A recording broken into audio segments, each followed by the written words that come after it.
All right, everyone. All right, it is 10:06 a.m. and it is Friday, February 2nd, 2024. This is a special meeting of the Washoe County School District Board of Trustees. And now I will invite Clerk Joe Rodriguez for roll call. Thank you, Madam President. Vice President Mayberry. I'm here. Thank you. Trustee Nicolette. Good morning. I'm here. President Smith. Here. Trustee Westlake. Here. Trustee Woodley. Here. Trustee Church. Here. Madam President, we've got a quorum. Fantastic. All right. So now we will move on to item 1.03. So we have two esteemed guests with us, and I will preemptively promise for the other one of you to get to do this honor at some point in the future.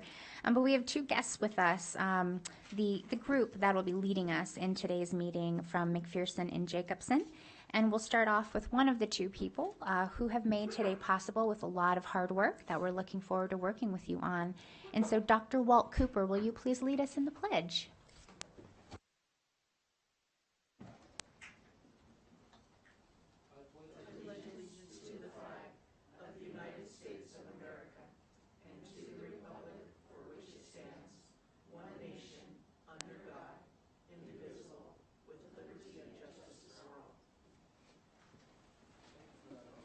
You are very welcome. And Dr. Steve Joel, I promise I will get to you the next time you're here in person. All right, and that brings us to item 1.04, our land acknowledgement. Every community owes its existence and vitality to generations from around the world who contributed their hopes, dreams, and energy to making the history that led to this moment. Some were brought here against their will. Some were drawn to leave their distant homes in the hope of a better life, and some have lived on this land for more generations than can be counted. Truth and acknowledgement are critical to building mutual respect and connection across all barriers of heritage and difference. We begin this effort to acknowledge what has been buried by honoring the truth. We acknowledge that some of our educational structures are situated in the traditional homelands of the Washoe, Newmoo, Northern Paiute, Niwi, Western Shoshone, and Nuwu, Southern Paiute peoples. We pay respect to their elders past and present. These lands continue to be a gathering place for Indigenous peoples, and we recognize their deep connections to these places. We extend our appreciation for the opportunity to live and learn in their territory. Thank you. And that closes item 1.04. And for our guests, I will mention that we do a land acknowledgement before each of our meetings, special meetings, and work sessions. So that brings us now to section 2, which is the main portion of today's meeting. And I will go ahead and open item 2.01. This is the presentation, discussion, and possible action on the strategies to be used by McPherson and Jacobson to determine the search process and candidates to be invited to interview with the Board of Trustees for the Superintendent of Schools position, including timeline and phases, which includes updates to the Board of Trustees review process and finalist interviews, as well as the process to gather employees and community stakeholders' input, as well as one-to-one trustee and leadership team interviews, the process for limiting the number of applicants prior to advancement to the trustees, how many finalists will be forwarded to the Board of Trustees for individual trustee consideration, the process for the interview before the Board of Trustees, and the key point people from the Washoe County School District to manage day-to-day support throughout the search process. This is an item for possible action. And we have our presenters here, as introduced before, but formally from McPherson and Jacobson, Dr. Walt Cooper and Dr. Steve Joel.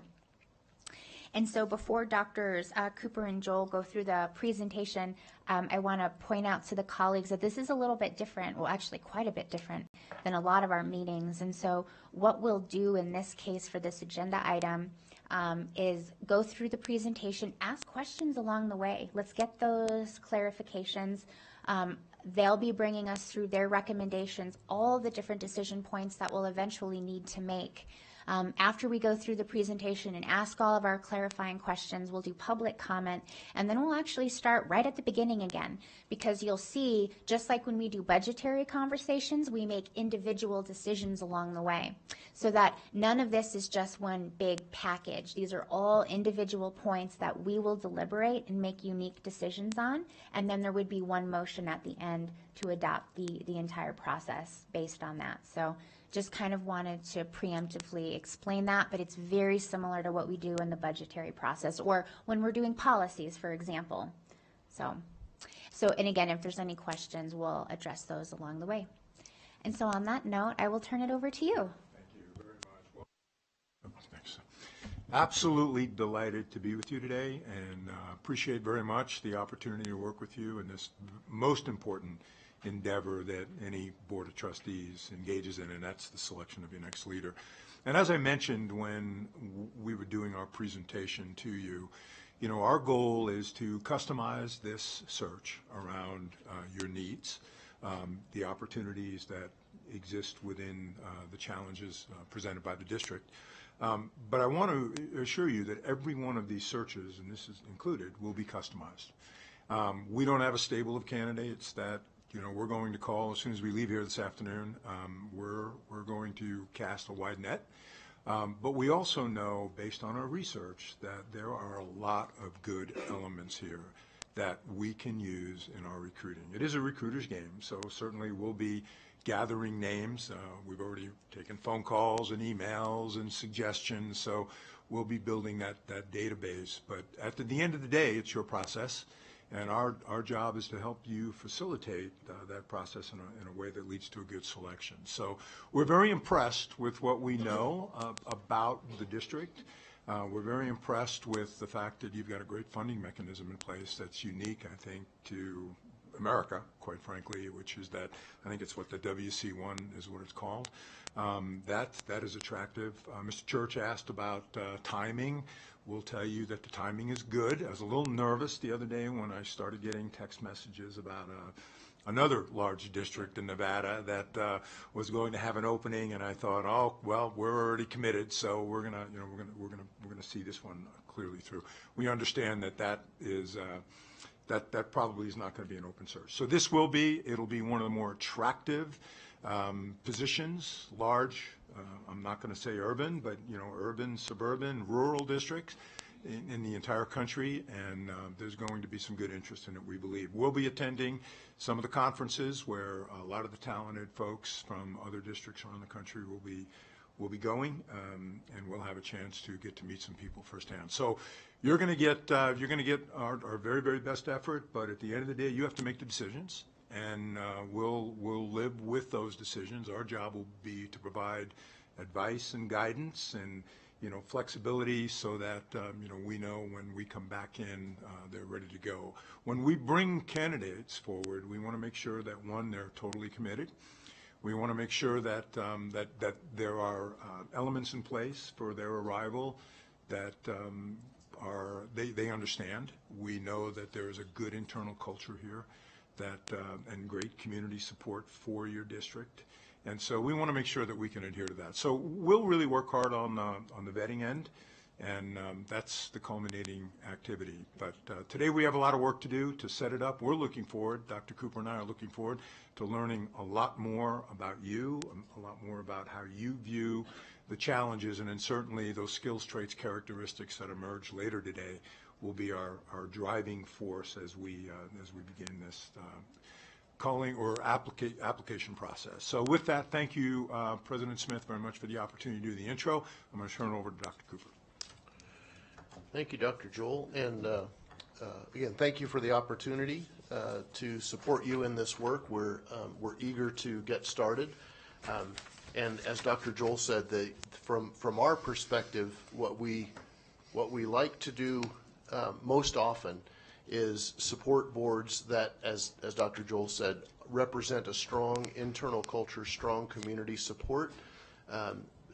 That we're not constantly swimming upstream with candidates, if you will, right? And that is certainly based on what we've learned over the past couple of weeks about Washoe County School District is certainly the pump is primed, if you will, for really solid candidates, and we want to make sure that primarily we get someone that is committed, that's committed for the long term, that can move the needle because of their commitment to the district and their tenure here. So I'm going to start the presentation with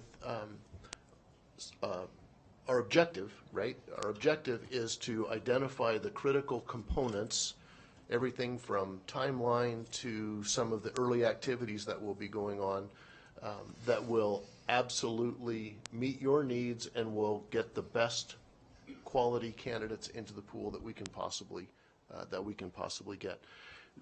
As I said in the presentation, McPherson Jacobson has done this for over 30 years, and so the protocols that we use and our experience, those are all time tested. They've been refined over the years, but no two searches look alike, and they shouldn't. So anything that I say today that sounds like this is the way we do it, I will disqualify that right up front because that's not my intent. If a recommendation or a thought or anything that I say sounds like this is a non-negotiable and like it or not, this is how we're going to do this, please stop me and ask for clarification there, because that's the antithesis of customizing a search, right? And we want to make sure that we do that to specifically meet the needs. So I'm going to start with this slide. You saw this in our earlier presentation, but I've adapted it a little bit. And the color coding on here is important because it really does represent an attempt to show what is fully our responsibility. Again, these are our recommendations, right? But our responsibility and what is the responsibility and the direct involvement of the trustees.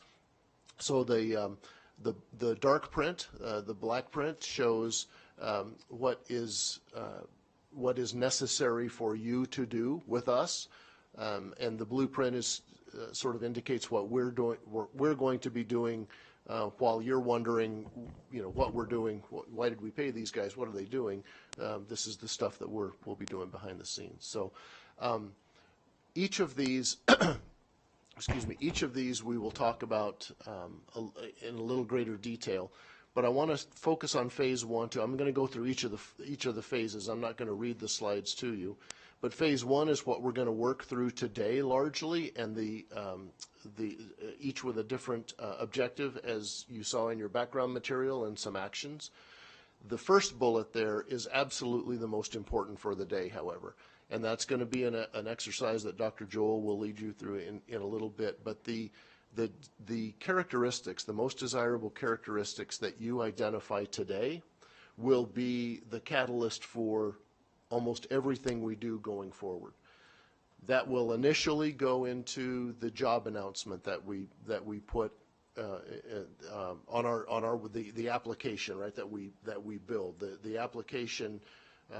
The application form is customized with that criteria as part of what we will ask candidates to respond to in a narrative very specifically. Here are the characteristics or here's what is important to the board.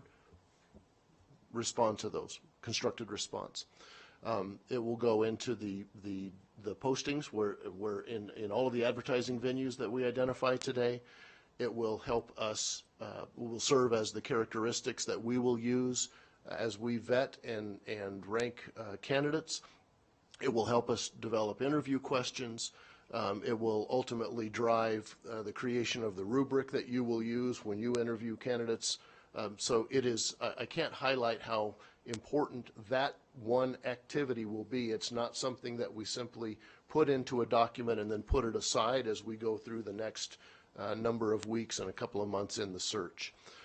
So we will pay very, very close attention to that activity.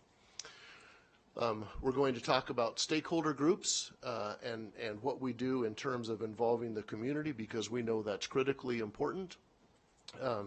It's important on a number of levels, but really no more important than providing a really strong foundation for transition to your selected candidate. So the feedback that we get that helps us sort candidates, it helps us craft interview questions, again, helps us build all of those. That's important. But what we hear time and time again is all of the information that we gather from community through this process and then ultimately hand off to your candidate after they select it is invaluable in terms of their transition. Helps them know what the priorities are of the community, helps them know what questions to ask, helps them know perhaps the most important things that they attend to early on. Madam President? Yes, after you get done with that, I'm going to have Dr. Nicolette jump in. Okay, and so I can take a question now if you want to do that, or I can get to the bottom of the whatever you would prefer. Let's take the question now. Thank you, because I think we would appreciate a clarification. Everything you've said makes sense. I understand the process. I've been part of those kinds of processes. At what point do you overlay what happens today with the trustees in identifying the characteristics with what you will find, uncover, discover with public forums, so that the job description, PR, everything that moves forward, all of that is embedded? May I respond? Thank you, Mayor. Dr. Nugget, that's a really good question. So what we do today in terms of the characteristics, right, is based on your responsibility as trustees of the district, understanding what, as your sole employee, employing the superintendent, what you need to see, what you desire in that superintendent as the critical pieces for them to further the mission of the district, to implement the strategic plan, to carry forward the work that you're hiring them to do.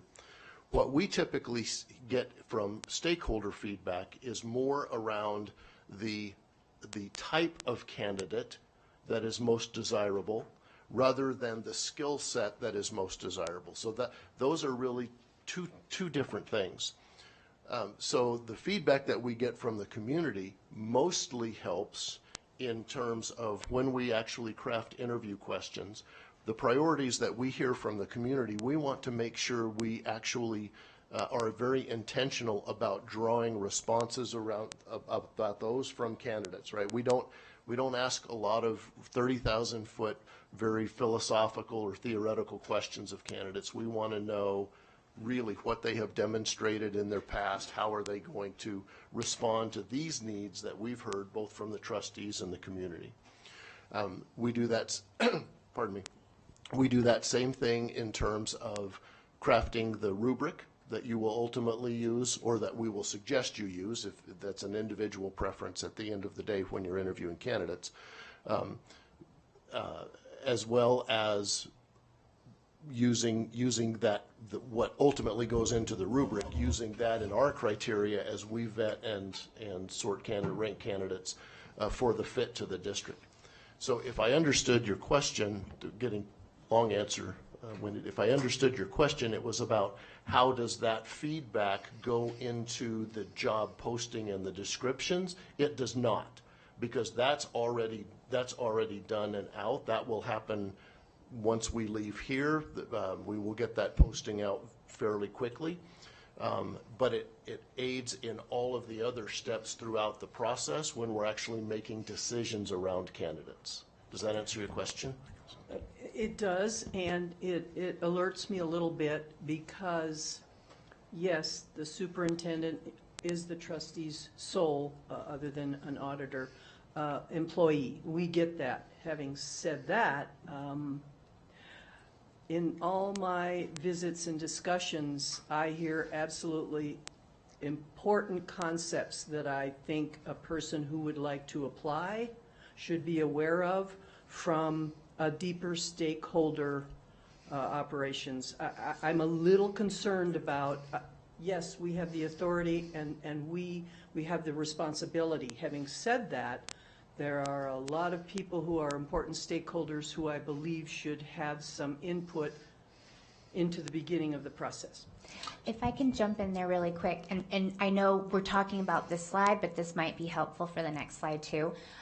Doctors Cooper and Joel will be back in the March meeting after the community survey ends, and they're actually gonna, it's their, if we adopt this, they would come back and actually present to our board and our community about what that community feedback was while the application period is still open.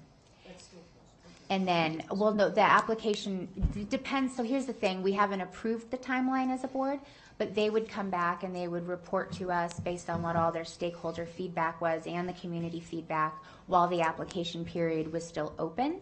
And then we would also have that on the landing page as well, too. So I know that that's on a different slide, but I wanted to point that out. So the other thing that I would say to Dr. Nicolette's question, which is, or point, which is really good, we certainly can do that. We can certainly engage in the open access survey. We'll talk about that in a little bit, but I think that's really important. We don't do a lot, or we don't recommend a lot of invitation focus groups and that sort of thing. We want to get the largest, we want the greatest number of voices heard in this. We can certainly do that.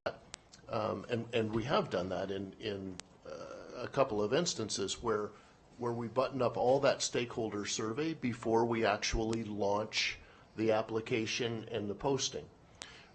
That will significantly push the time frame back weeks. And I don't think that's, I mean, that, you know, the stakeholder process, by the time we engage in the survey, we synthesize the data, we bring it back, is several weeks. So timing is important here. We're already at the first week of February, right? So I don't know that it would be in the district's best interest to move the entire window and search window back. And that it would be what would have to happen if we waited for all of that public feedback before we launched the call for applicants, if you will. If I may, what we seek, we'd love to see alignment between what the trustees come up with today and what's vetted with the stakeholder group. That's rare, but we're also going to get a lot of additional information about issues and challenges and concerns and priorities, and that all lends itself to the credence of the application process. So at the end of the day, candidates will have a full and thorough understanding of what are the trustees seeking, and then what are we hearing in terms of the community. So our intent and our model calls for max participation. So it's just to Mr. Cooper's point, Dr. Cooper's point, it's very difficult to not start with this phase because this is the important phase. We have to get it advertised, we have to get it out there, but there's a lot more work that's going to go into it. I understand, and please, I want to be very clear about this. Washoe County School District and Washoe County as a general has been through many superintendents. I know you've done your research.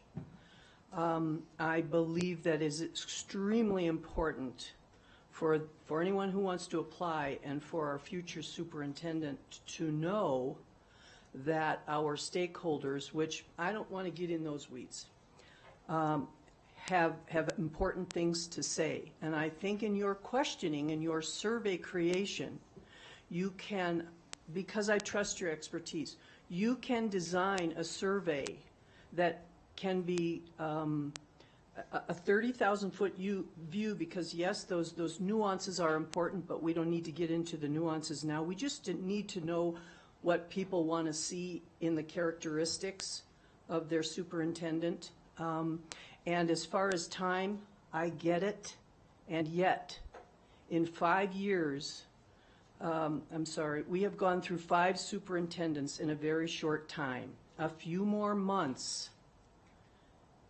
is going to be important to the integrity of the process. And I will stop.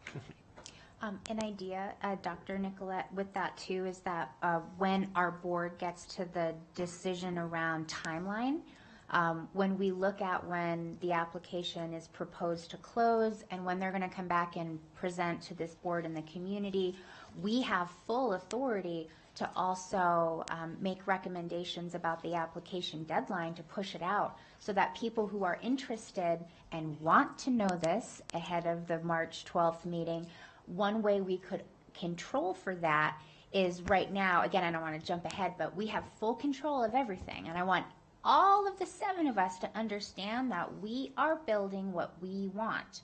So one way we could address that is, whereas originally there was an application deadline of a certain date, we could move that slightly so that those candidates who want that knowledge before applying do have that time. So I just want you to know I hear you, and my wheels are already turning about how we might as a group blend all these together, because there's always possibilities with that. Okay? Thank you. Indeed.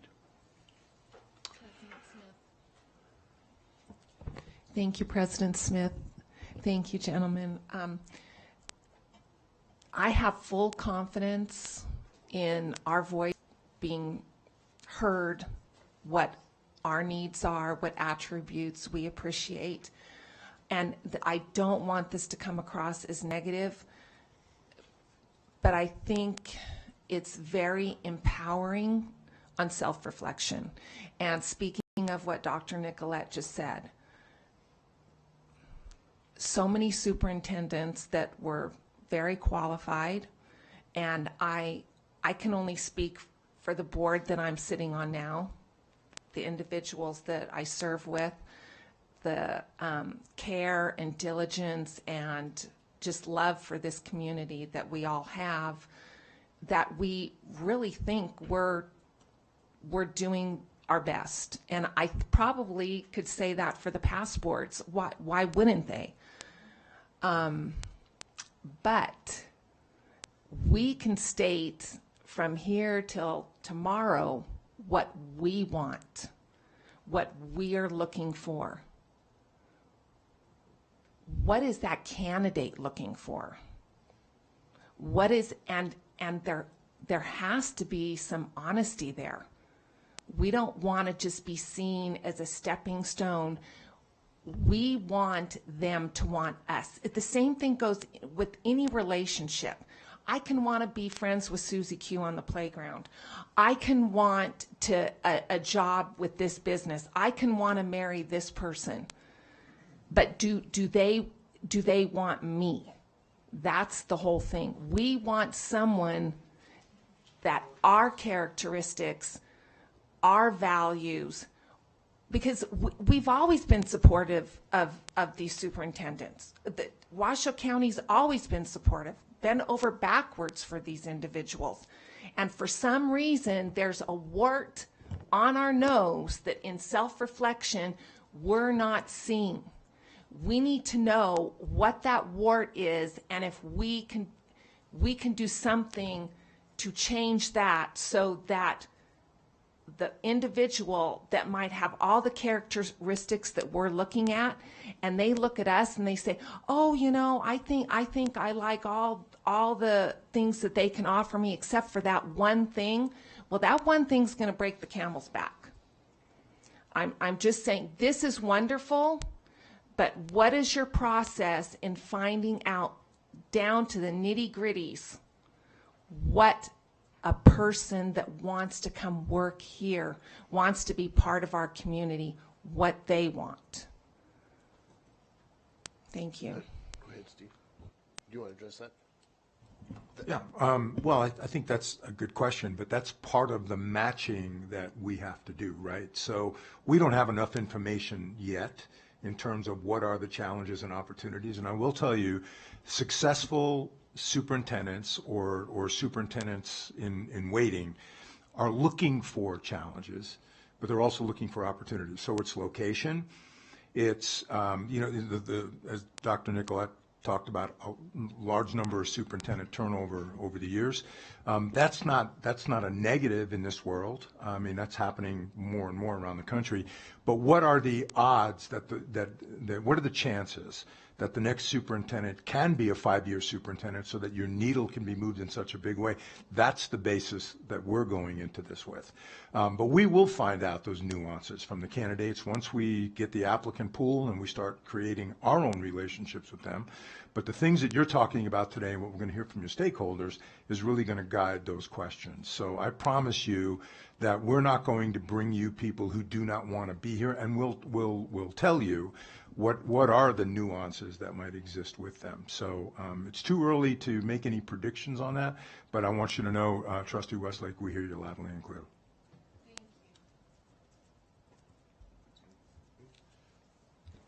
Okay, so we will also talk about the timeline, as President Smith said in a little bit, and that is completely, we have some ideas about where the sweetest spots are in terms of timeline, both between activities that in which we will engage and also just the overall search, right?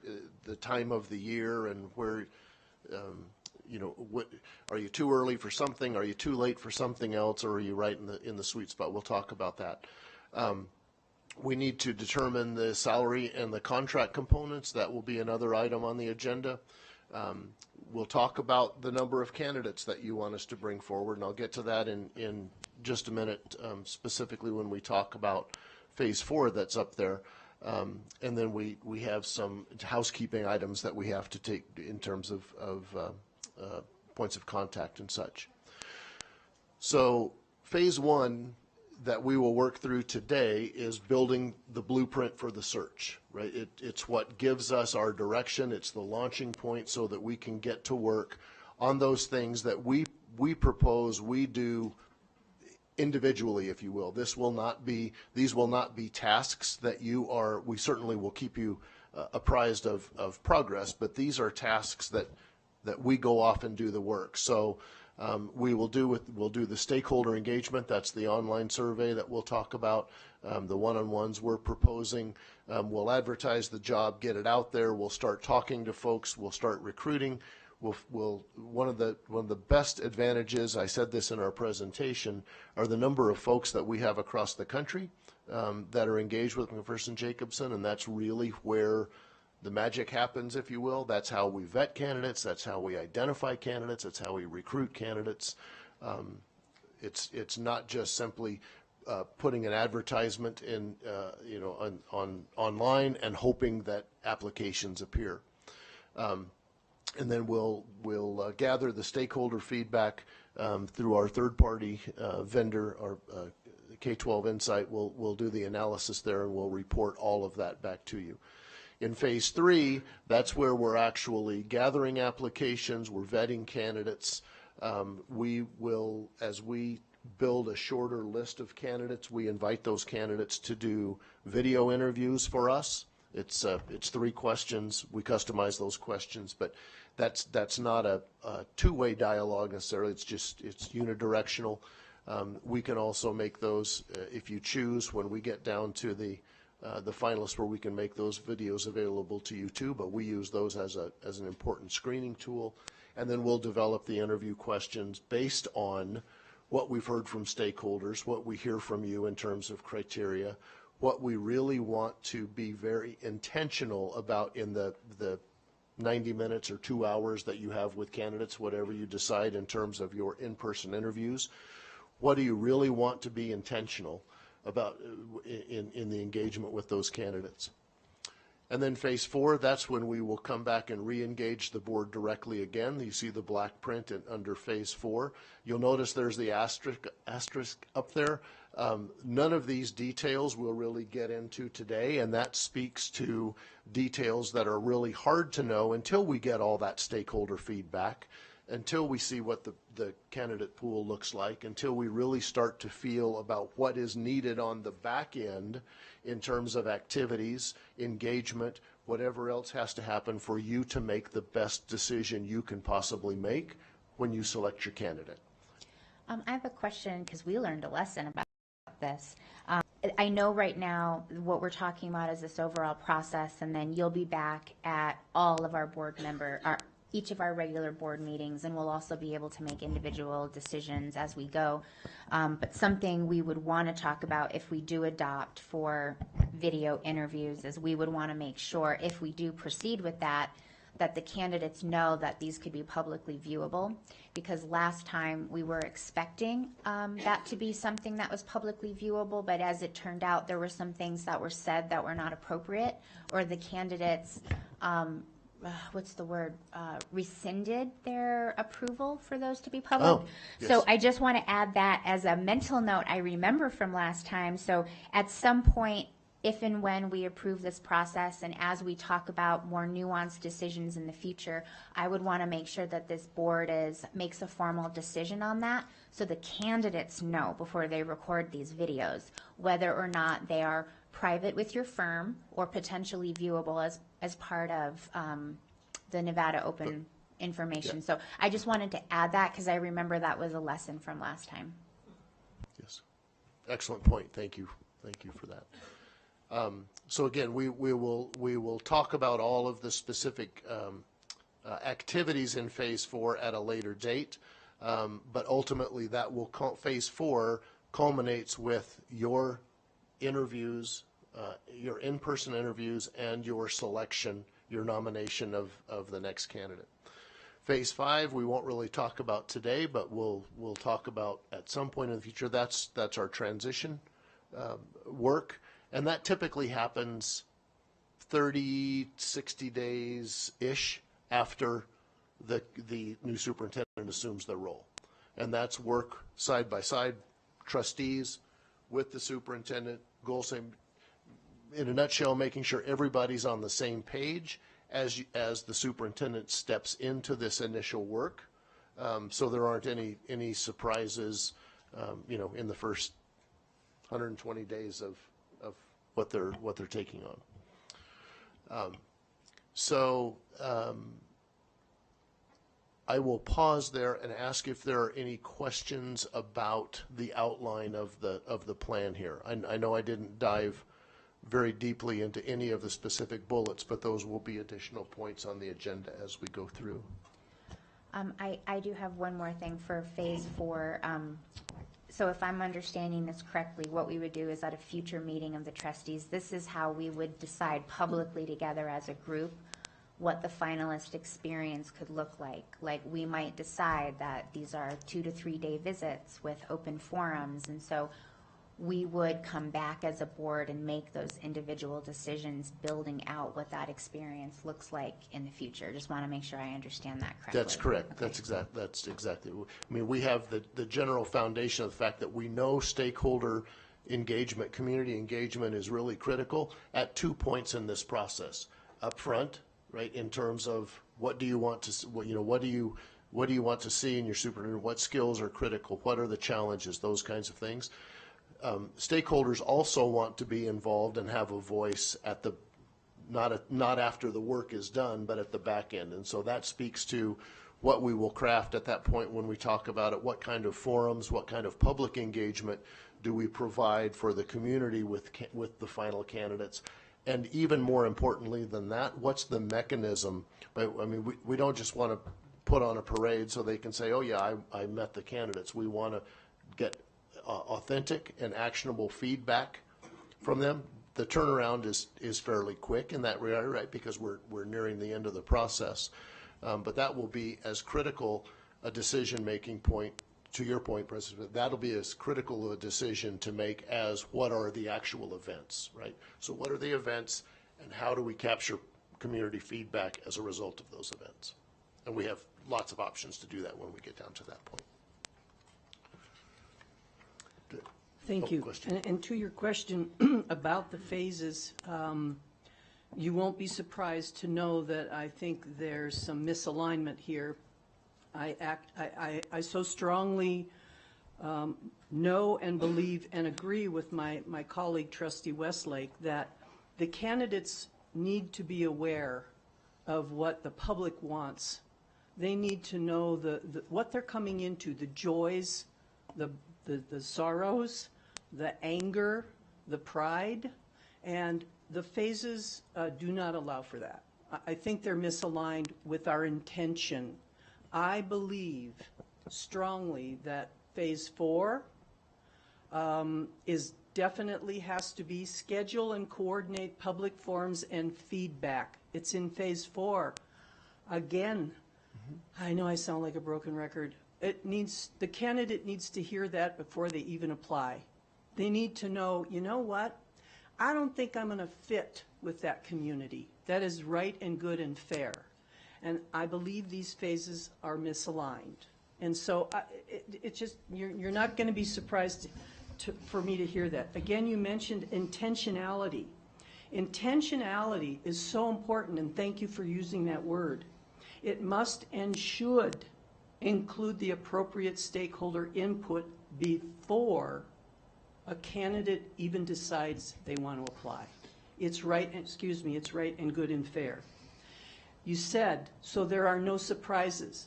To me, this has embedded into it surprises for a lot of people. Go ahead. Well, your point's well taken, and we understand. Phase 2 is where the feedback is going to be aggressively gathered from the various stakeholders. That information will be then available for candidates, and candidates will use that before they apply for the position. Phase 4 is really, once they've decided to become applicants, we have vetted them into semifinalists, then they have an opportunity to personally interact with these stakeholder groups through whatever forum we create. So we are gathering the data on the front end. I may be misreading it. Thank you for that, because that is not how I am interpreting it. Thank you for that. So you are telling me before we advertise, we will have stakeholder input so a candidate can decide if they want to move forward.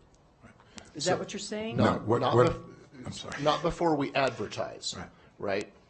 The advertising, so under Phase 1, if you look at the excuse me, the second bullet, we talk about stakeholder groups and data game. That's where we launch the front end community survey. And we will ask for constructed responses, open-ended responses about desired characteristics from the community, right? Challenges, strengths. We will do that. We want to get this out in front of candidates. It doesn't mean that candidates have to apply right at the beginning of the advertising window, right? We're going to have it posted 5 weeks, 6-ish weeks, whatever.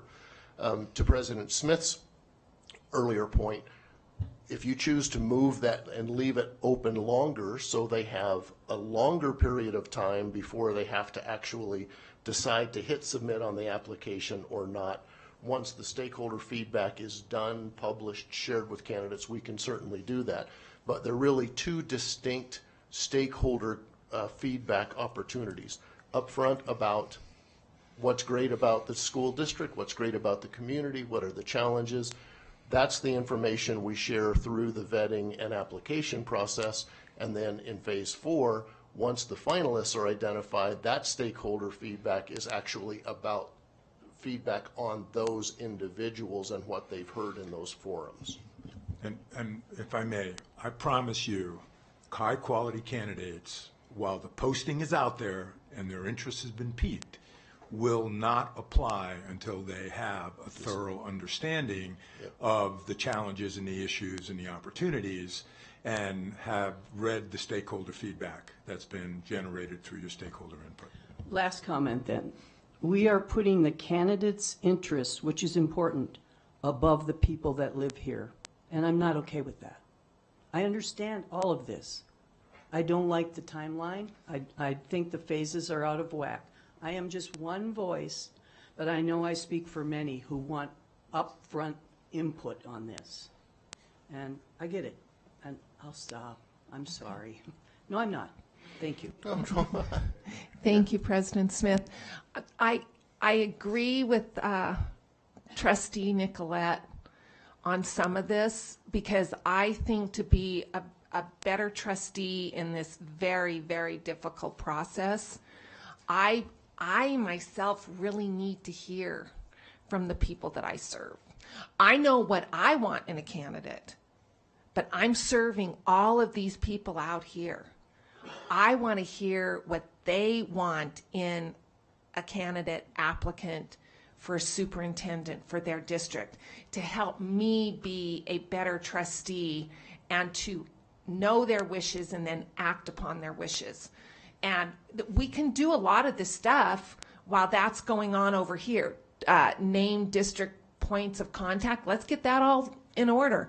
Let's decide how many candidates, 4 to 5. We can determine a salary range. We can determine the advertising venue. Most of this stuff we can get done, but I do kind of think we've got to get ready. We're kind of jumping in there, and I know we have a timeline, but I think we can get all the bones put together, but we don't flesh it out until we hear from our people. If it helps, and maybe this will help me, because I very much agree in spirit with what's being shared. JJ, can we go to the timeline slides? I know we're jumping ahead, but because again, we get to do whatever we want, by the way, okay? This is our own process and our own timeline. But if I'm looking at this correctly, the online survey would begin, assuming we vote for that, and then it would be open, and then it would close, and then all while the job is posted, and then it would be out publicly because we would be presenting back to the board and to the community, this is what we've heard from you, all while the application is still open. So we hear all of this feedback and the applicants hear it. And going back to what I said before, something that we might want to consider to respect this very valid feedback is to then keep the application open beyond that, because the information would still come out from the community while the applications are open. But if we want candidates to know what our community is looking for, which makes sense all day long, then we have the full power to keep the application open longer so that this information comes back to the board and the community. We all understand what was gained from that. Maybe we add a week or two to the application period so that all those applicants who want to hear that first make that decision, and then we get that. So just as a reminder, we get to create the timeline that we want. But I do think that this is actually here. So I'm just kind of throwing it out there. But again, we can also push out how long the application is open. So let's say we want it to be available for 2 weeks longer so applicants can get that community information on March 12th and then have more time now that they know, I understand what your community wants and I feel like I match that. We can totally do that. So I think that there's a way to bring these things together. That's just my suggestion. Yeah, thank you, President Smith. So what I would offer to that end is if that's a thought, right, that is a potential solution to this dilemma. If we're going to do that anyway, what we can postpone doing the desired criteria and get in. I mean, if we're not going to get to, if it's not going to close until, let's say, the 1st of April or the second week of April, that's going to move down the presentation of candidates. That's going to move everything down, right? Because these things are tethered. So I would offer as an option that we make the extension up front. We do exactly what Trustee Westlake talked about and all of the other items, but we hold off on putting the posting out there up front.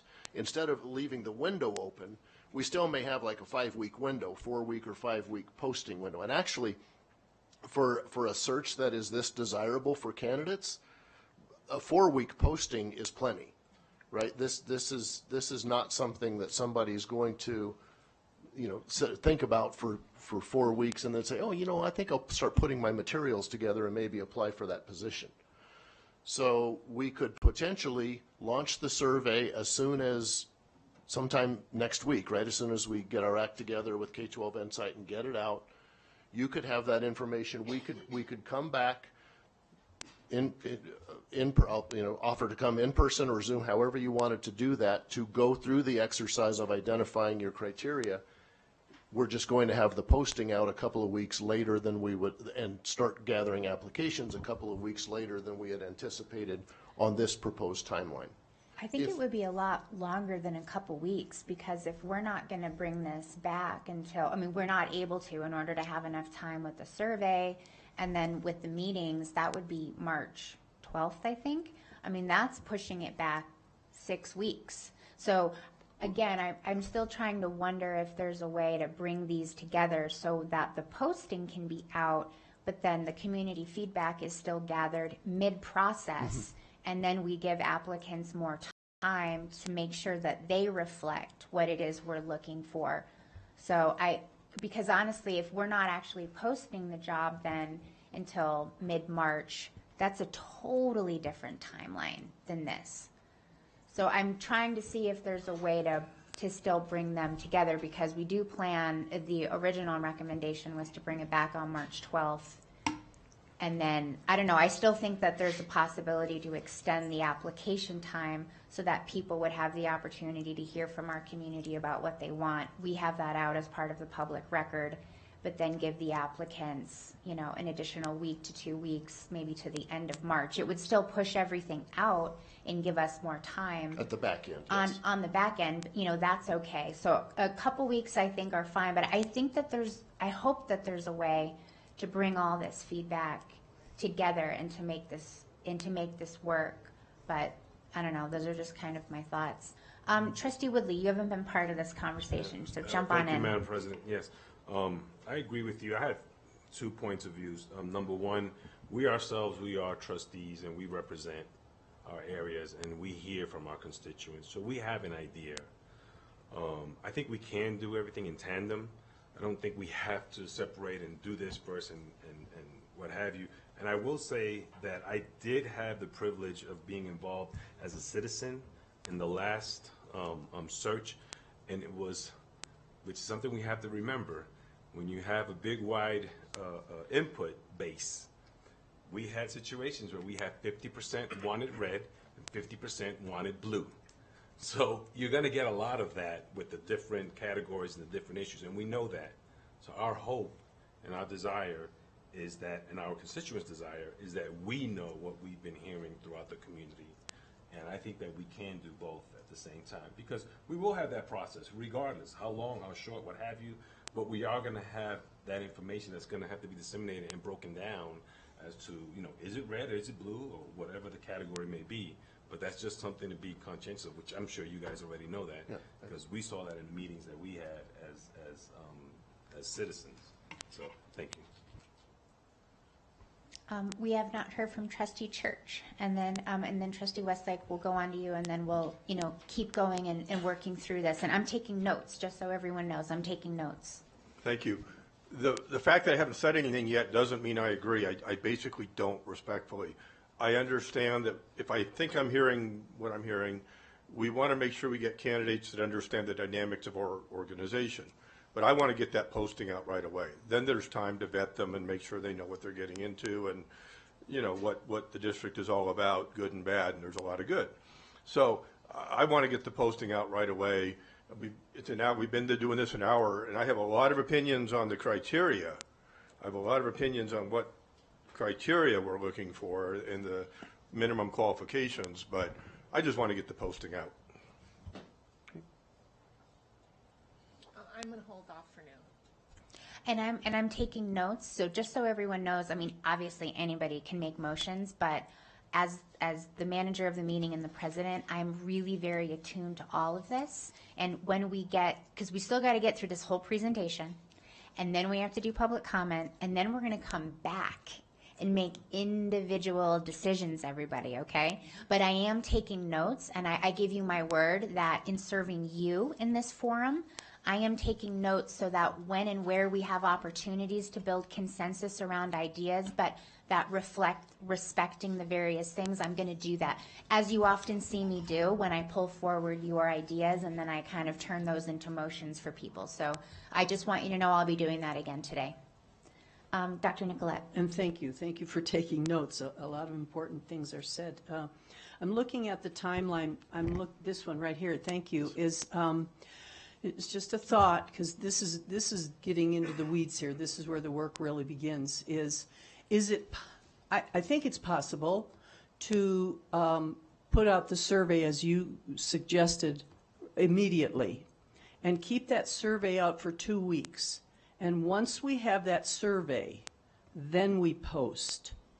And then we have information that as candidates identify themselves, we can provide them with additional information. So that, because in discussions I have, culture always comes up about the superintendents that we've had in the past, albeit our current interim superintendent. She had the heartbeat of the culture. She was a heartbeat in the culture. The candidates didn't really embrace Washoe County, and it's a valid point. And so I would like to get a little information captured for the candidates, because I think it's very important that someone understands they're coming, number one, into Nevada, number two, into Washoe County, which is the biggest little city. And every city, every place has their own beautiful culture, and we have ours. And they need to recognize that and honor that and be ready for the good fight.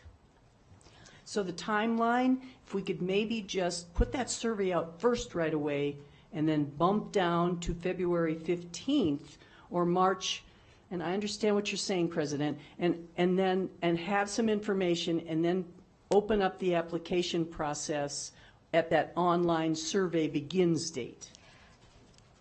So Just a thought. we have to bring that publicly, though. So when that community feedback comes, it has to be presented to our board in a public meeting. And even with that timeline, that's still early March. Like, it's still, even if we do that survey for the 2 weeks, the first meeting, it's still going to be the March 12th meeting. So we would still be delaying the posting until that time, even if we start it next week. And by the way, I like that, so I'm totally feeling you on that. But if we give them the 2 weeks of time and they analyze this information, the first meeting they can bring it back is the same meeting we have on this timeline, which is March 12th. Unless we call like a special meeting, which in theory we can do just to go over this, but it still pushes the job posting out 6 weeks. And I think that open discussion, I hear you, and I'm a little squirrely about that too, because I know that especially high-level positions such as this, they're looking now, and I recognize that.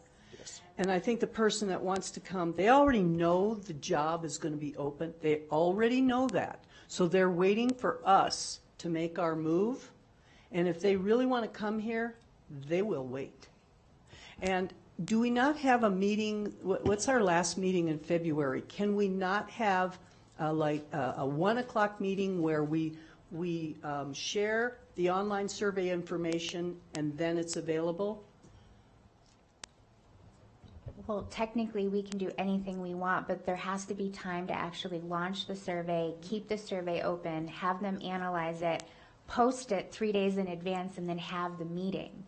So, I'm taking notes because I think that there's way to evolve this, but in this case, I'm going to agree with Trustee Church that I'm still of the opinion that we can get baseline information today, post it, and then adjust when it closes so that when this information comes out from the community in the interim, people still have plenty of time to apply after that point, or even remove themselves for consideration. So I still think that there are ways to build this in, but I really don't think it's a good idea to wait an additional 6 weeks to even post this job. But that is only a personal and individual opinion. Dr. Cooper, I know we've been talking quite a bit. I saw Vice President Mayberry's light on. Can I go to to Dr. Cooper, and then I'll go to you, Vice President Mayberry? Thank you. I didn't have anything. I'm sorry. Okay, we use that, just so you know, we use the lights on as the signal. So I will go to Vice President Mayberry. No, thank you. Madam President. It's ironic that it's Groundhog Day, given all the superintendents we've had. So this is really for my colleague, Trustee Nicolay. I'm maybe I'm the odd man out here, but I'm having a hard time understanding what your trepidation is. Can you better clarify that for us, please? Thank you for asking, because I was going to say something, and I thought, my gosh, you're talking too much. I really want to honor the people that live in Washoe County. We've been through a lot, and we are survivors, and we have done a great job of doing what we need to do in spite of superintendent transitions and being let down. And I really want to honor our teachers, our parents, our employees, all employees. I want to honor them so that they know that we are really beside them in this process. Thank you for asking. No, I appreciate that. I think we all want to honor them. So where's that hiccup that you're seeing? Are we not? I would like this. I would like a down and dirty. You either want to participate in a survey or you don't. If you want to, then this is when it is. This is how you do it, and we do that quickly. We don't need to spend a lot of time on that. Most everyone has access to a computer, and we do an online survey. So we at least get that initial, you guys, this is important. We care. Let us know what you're thinking, how you're feeling. There is algorithms to put together survey results in a heartbeat. So I think we can do it quickly. Yeah, thanks. Okay.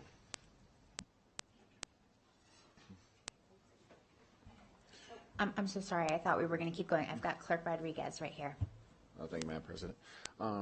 Kind of going back to like the initial interview a couple meetings ago, you guys do have access to all the community involvement and input from our last firm, our last search, correct? We do not have that information. I'm sure we can get that because it's public information through the district, but we would also look to glean, because we also did hear, thinking about this survey, right, we also, I paid very close attention and heard the concern about stakeholder fatigue, right, because I know you've done some capital stuff, you've done strategic planning, you've done all those kinds of things. So we don't, I mean, we have access to a behemoth of an online stakeholder survey that gathers a bunch. I don't know that would be a good thing to step into. Really, the more streamlined, constructed response survey where we ask, what are your thoughts about characteristics and strengths and challenges? That would be what to do.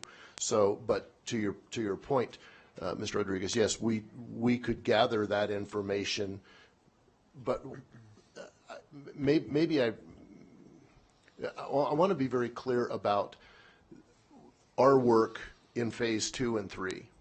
So I think really what you're talking about and making sure that candidates know what's happening and know the challenges they're stepping into, and why have there been 5 superintendents in X number of years. Those don't happen based on reading something that's posted. That happens in conversations with Dr. Joel and me as we're engaging with candidates. So throughout that process, I understand that we want to get that stakeholder feedback out there, in front of folks as quickly as we can. But throughout that entire application window, whatever that window is, we're having those conversations with folks, and they're saying, "Hey, Steve, tell me what's up in Reno, right? Well, I mean, what's really going on there? Is that a job that I should want?" So we have that stakeholder feedback. We have that information. We have all of the things that we will pull together as we learn more and more about the district. It's not just something that we simply hand off to a candidate and say, "Hey, read this and see if you want to apply." It's much more nuanced than that in terms of our conversations. I do appreciate that, and I hear what you're saying. And I'll also say, I know there's a lot of rich information there. I mean, our last search was very long, thorough, a lot of input. And kind of just to Trustee Nicolette, I know one thing I'm hearing a lot of from community, they just want a superintendent to be here for more than 3 years. I mean, I think that's really what it comes down to. A lot of people are just tired of seeing this, kind of to Trustee Nicolet's point. But thank you. Thank you. And to that point, we're getting confirmation, but anything that our board or district had in that previous search, we can get them. So anything that was proprietary to our previous firm, that's different. But anything that was publicly available and that our district actually received or this board received as a client, we can get you that. We can get you that. Okay? And just one last thing, if I may. I just kind of looking at this, I agree with the majority of my colleagues of getting this information out there, getting the job posted, and just starting our new chapter. I think a lot of people just want to close this loop and begin. So that's kind of where I'm leaning towards. Let's get to work, really. Thank you. Ready? Okay. So, okay, I'm going to move on. We talked about the timeline a little bit. We'll come back to that, obviously, because you will take some action around that. And again, to President Smith's point, we can set these dates. You can set these dates wherever you want them. There are some that need to, if we move them, that they will need to move in concert with others, right? Because there are windows that we have to have to get the work done in between there. But it's all very flexible. So again, I won't spend much time on this slide because we've already talked about this, but we think that an open, as opposed to focus groups and that kind of engagement, we think open access online search gets the greatest number of voices. We don't like multiple choice items, and so we would start with that up front. We would do our one-on-ones either virtually or in person, probably a combination of those with trustees, with executive leadership team. And then again, we would circle back around at the end of this process or near the end of this process with additional public feedback specific to the candidates that you all are interviewing as finalists. And those are the three recommendations: online community up front, candidate feedback on the back, and then executive leadership team and trustee one-on-ones. Thank you. And I'll just add, President Smith, so we just confirmed, so we can go back to the public board meetings and download the information that was shared, and then we can send it to our board secretary, and then also obviously you all as well. Thank you for that. That will be very helpful. As a point of clarification, and I already kind of know the answer to this because we did this last time, but so the community knows, for the distribution of the survey, the district's comms team will make sure that we also promote this out with our media partners. It would be on the, and I'm just making sure so it's out there. When we say distribute, we will use all of our own channels to amplify and facilitate that, including the landing pages, Connect Eds, all of the things that the district team feels is appropriate, news releases with our media partners to put it out. So it's a full blitz. So this isn't just McPherson and Jacobson posting this. This is an example of where we use our district team to amplify all the things, like the way our district team may also help coordinate finalist events. But this is something, and I've got a nodding head in the back from Michelle Anderson. This will be dramatically amplified throughout the entire community for all these different groups. Okay, thank you. Yes, exactly. Really quick, Michelle, do you want to add anything, or are you just good with what I said? Okay, she's good with what I said. Thank you. Okay. So another action that will come up for you here shortly in this is we're proposing in our path that we do our work to bring you final candidates, and we're recommending up to 4. There is, I'll just summarize it this way. There is a direct correlation to the number of candidates who are named publicly and the quality of the pool. For example, if you said, bring us up to 8 candidates, we would say you could certainly do that if you wanted to. However, I will tell you that as a candidate, and they will know this, right? They will ask, what's the process for doing this? If I know that I'm going to be publicly named as in a group of 8, I'm going to say, those odds probably aren't in my favor as if I'm in a group of 3. So no, thank you, please take me out of consideration. And that is just a very real dynamic in this world where folks need to be relatively assured if they're going to openly cast their name in, right, that we're there. So I just wanted to opine that I understand 3, 4, 5, 6, but if we got 6 great candidates, I want to see 6. Last time we had 5. I think we all agreed at the time they were all 5 outstanding. So I don't want to put a limit number on my opinion, but I get what you're saying, but I don't want to vote and say 4. If we get 7 great ones, then give us 7, and if somebody wants to back out, that's just the way it is. Yes, thank you for that, Mr. Church. So what I would say is I think it would be helpful if we had a target number of an up to number to launch this. However, as we start seeing the pool, we would certainly come back to you and say, you know what, we've got viable, interested, and committed candidates beyond the number of 4. Will you please reconsider your motion and direct us to bring X number? So we would like to keep the number low enough that it does not detract from the quality of the pool. If the quality of the pool tells us that number can rise, we certainly would come back to you. But I think that a number up front for our target would help, knowing that number could move. I like the customization of that. So if I'm hearing this correctly, you're saying we'll make decisions today as a starting point, but as the process goes, you will make sure that we stay agile. So if we have to revisit any of these decisions based on what you're learning, then you will bring that back to this board and we may need to make new decisions. So anyways, I like what I'm hearing, that we'll keep this agile and customized as we go, and we're just creating a baseline of decisions right now. Okay, I like that. Vice President Mayberry. I don't have much more to add other than I agree with you.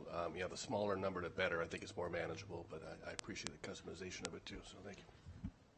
Which is, I'm sorry. I just had a quick question, and this might be for legal. So if we did say 4 today, hypothetically speaking, but there's 7, do we need to change or have an open meeting about that? If you wanted to, if you were changing the motion and you wanted to expand it, that would need to be in a separate vote in a new meeting and agendized. And the good news with that, Clerk Rodriguez, is that they're going to be back every single one of our meetings. So I don't even know, and when I say it's because the president of the board sets the agendas. They will indicate to me, these are the things we need to talk to you about each of these meetings, and that's how we'll set our agendas for when they come. And this is where we're empowering you to say, hey, President Smith, these are the items for consideration we need to get on this, because these are new decisions we make or new recommendations we're making for you. And so they're going to be here at all of our regular meetings too. Does that answer? Okay, thank you. We also, some housekeeping here, we need to identify for our ease of our work, district liaisons and support folks. And in our conversations to date, these recommendations make the most sense to us. But again, that will be an action item for you moving forward. And I'm sorry, Mr. Cooper. Trustee Church has a question. Oh, I'm sorry. Not a question, but a comment. I don't know if you read what I said, because I said it late last night. I'm very uncomfortable with district legal being a point of contact. District legal is a legal advisor to the board and to the district. That's all they are. They don't tell us or make recommendations. They're just legal advisor to the board. And so I'd be very uncomfortable having you go direct to them. The board president can direct any legal questions to legal if they come up. But I kind of did some research. I kind of looked at this last night, and I'm very uncomfortable with them being a contact.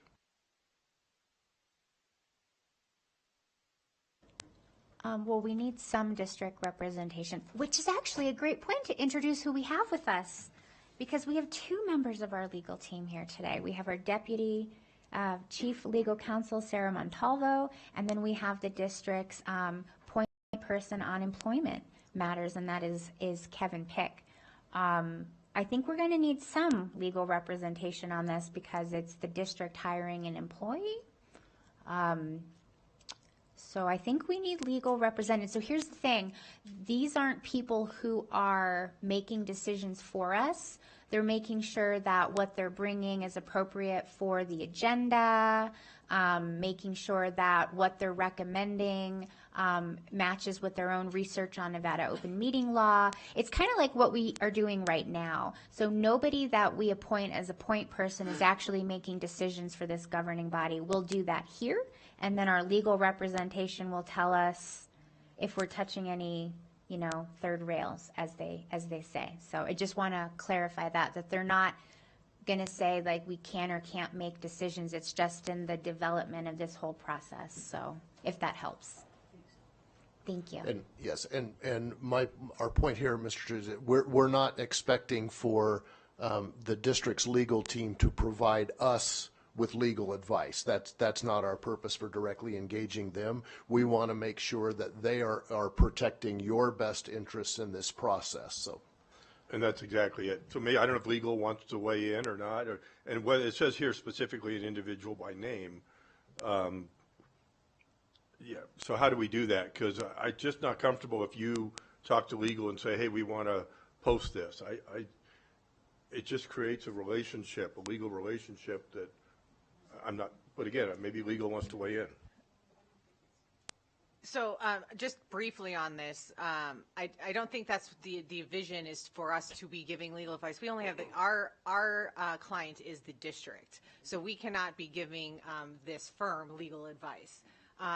It's a point of contact, just like President Smith was speaking about. Whenever there are, you know, things that are going to be agendized for meetings, our office needs to be involved, so we have the background information of how the appropriate posting is, how the timeline is going to look for the meetings, and then also this is eventually going to go into a contract as well. And so our office has to be involved in either, you know, at least organizing how the contracts are going to be drafted, providing advice to the district as a whole about what the NRS statutes are for superintendent contracts, things like that. So we are part of, I think, the collaborative group that kind of weighs in and just gets some information, so then we can provide ultimately legal advice to the district and the trustees. Yeah, I'll also add, this is only a point of contact. Otherwise, they're emailing everyone. Point of contact doesn't mean the only person who's making decisions. It just means the person they email their question to. Okay.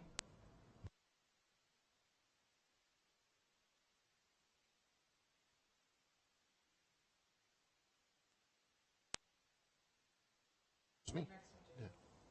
Yeah. So this is the next agenda item.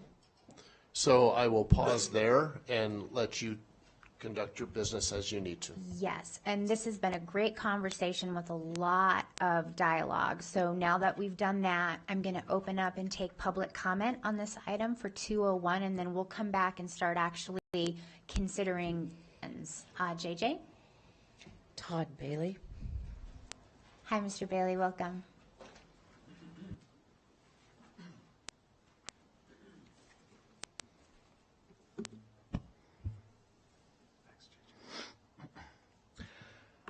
Ladies and gentlemen, during the meeting of January 23rd, the firm McPherson Jacobson was selected to represent Washoe County School District because of its retention rate, okay, of superintendents who are placed in districts by the firm. School Board Trustees Rodriguez, Westlake, Woodley, and President Smith all cited retention as the reasons for the votes they made.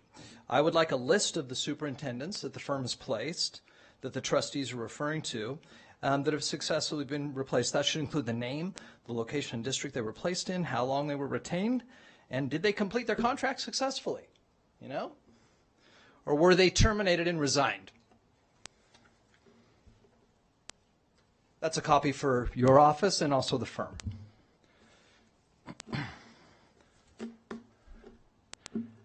Staff, great job. I mean, there's no problem here with school district staff. Trustees, you are all professionals, okay? No problem with any trustee. I actually did my homework, President Smith. You and I end up in public policy for the same reasons. An overcrowded classroom and the zoning and capital allocation to provide for them. So more often than not, we're going to agree. Trustee Westlake, I'm with you until the wart on the nose. No way. No way. We've had superintendents who abused their direct report administrators. We've had superintendents who orchestrated an insurrection of the board, terminated. Take the pictures down. Okay? So I'm with you until the wart. We're fine. We pay these people 20, 30 grand a month, and they abuse us. We're not the problem. They are. Trustee Nicolette, respectfully, don't stop. Don't say that again. You're here because of your expertise and ability to ask such questions. Just remember, the people advancing this are always going to be 2 steps ahead of you. Don't let that be discouraging. And gentlemen from the firm, I've already been burned a number of times. So the level of scrutiny you will have to endure through this process is going to be high. But just remember, the political future of these people is now in your hands. And all of us are dealing with a structural issue. We have to reset Nevada, and we must have the election of superintendents in the state in 2026. Thank you. Thank you, Mr. Bailey. Mike Krogan. Hi, Mr. Krogan. Welcome. Thanks. Good to be here. I am going to disagree on one point about warts on noses. I believe that Ms. Westlake's comment was not addressed. You talked in answer to it, but I don't think you gave her a correct response. And I also believe that both her and Ms. Nicolette's words resonate and echo with one another. So it's obviously a concern. And the concern, or the question is, and I'll put it another way, you talked about it yourselves in later commentary.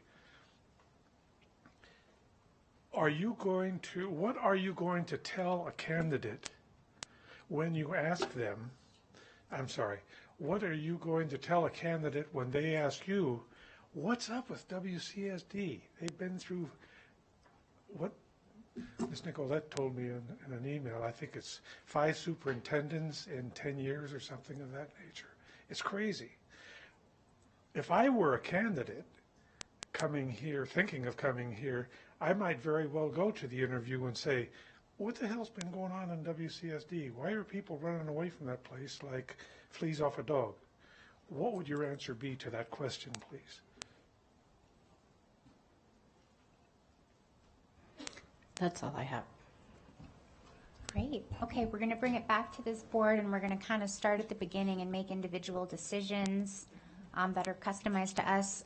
Trustee Westlake, I see your light on, so Thank you, I'll let you President. say that while we get queued up back Okay. to the process Can I slide. make a point of clarification? Because I think Absolutely. there's some confusion here.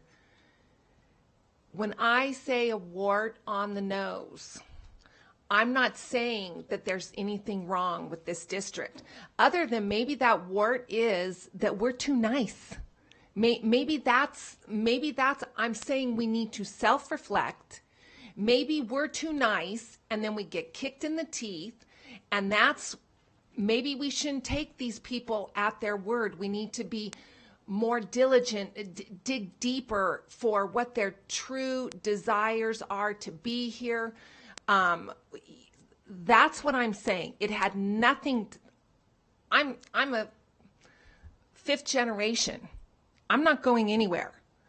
But we have to, there's something there that is causing this disruption. And I don't think it's us, but we still need to self-reflect and get to the bottom of this, or we're going to repeat. We're going to be in Groundhog's Day for the next 50 years. So that's the clarification I want to make. And I just don't want my meaning twisted, because This is very important. This is very, very important. And no one, no thing, no business, no company, nothing is above self-reflection and seeing where you're stumbling and help yourself from stumbling again. Thank you. Thank you very much, Trustee Westlake. And in the next item is going to be, I believe, a good opportunity to kind of state some of that intentionality around commitment that I think you might be getting to. All right, so let's bring it back, JJ, if you wouldn't mind. I think it's slide 3. It's the plan design. It definitely seems like there may be some interest in some things related to the timeline, and we can also jump around. So we can do this a bunch of different ways, but just so everybody knows, this isn't just one single motion and we adopt the whole thing. We need to make individual decisions. But let's just talk exclusively about the process. And we don't have to make a motion quite right now because I am, just as a bit of a preview, I am going to make a recommendation that we make some slight adjustments in recognition of what Dr. Nicolette said about releasing the survey as soon as practical, and then also maybe slightly pushing out the application timeline. So just as a bit of a preview, I am going to be moving in that direction. But let's just look at the process itself. Because we do, we either need to make changes or we need to motion that we approve the plan design as we have the broad strokes, knowing again that we will come back at a future meeting and actually build out what that finalist days will look like, all of that. We will decide all of that just the way that we're deciding all of this right now, but we're just not going down to that level of weeds right at the moment, but we will decide that. Vice President Mayberry? Just a quick clarification, Madam President, for you and the board. The very first bullet point under Phase 1, that is under 2.02, right? That is correct. Yes, and we'll be potentially doing that right now after this if we agree we want to do that. So remember, just as we often do, agenda items are predicated on certain things. This board may say no. I don't want to do desired characteristics. In such case, we wouldn't do item 202. So we have to say that we want this, and then we would do it next. But remember, all of these things are built into it. The trustee 101s, the stakeholders, the surveys, these are just all the parts and pieces. And then in the next item is when we would talk about the timeline for all these. So if this looks good, like I said, we do need motions as we go for this, and then we would talk into the individual timing of these in the next item. But if there's no feedback, I would look for a motion to adopt, or if there is feedback, then we would adjust or consider that. Trustee Church. I'm ready to make a motion. Go for it. So motion number 1, I move that the Board of Trustees approve the proposed WCSD Superintendent Search Plan design. Second. All right, motion by Trustee Church, seconded by Trustee Woodley. Trustee Westlake, do you have a comment on the motion? Oh, no, All right, so all those in favor, please say aye. Aye. Aye. All those opposed, nay. Nay. All right, thank you. Motion carries 6-1 for the overall process. And now that brings us to the next thing, which is the timeline. So Dr. Nicolette, absolutely, I want to make sure that you have your feedback with this, but something I would like to propose, and I can make this a motion, but first I want to talk about it out loud, is that we have the survey beginning on or around February 15th. I might suggest that we change that to as soon as practical, okay? So that we're signaling that, because on or around the 15th could be the 13th, it could be the 14th.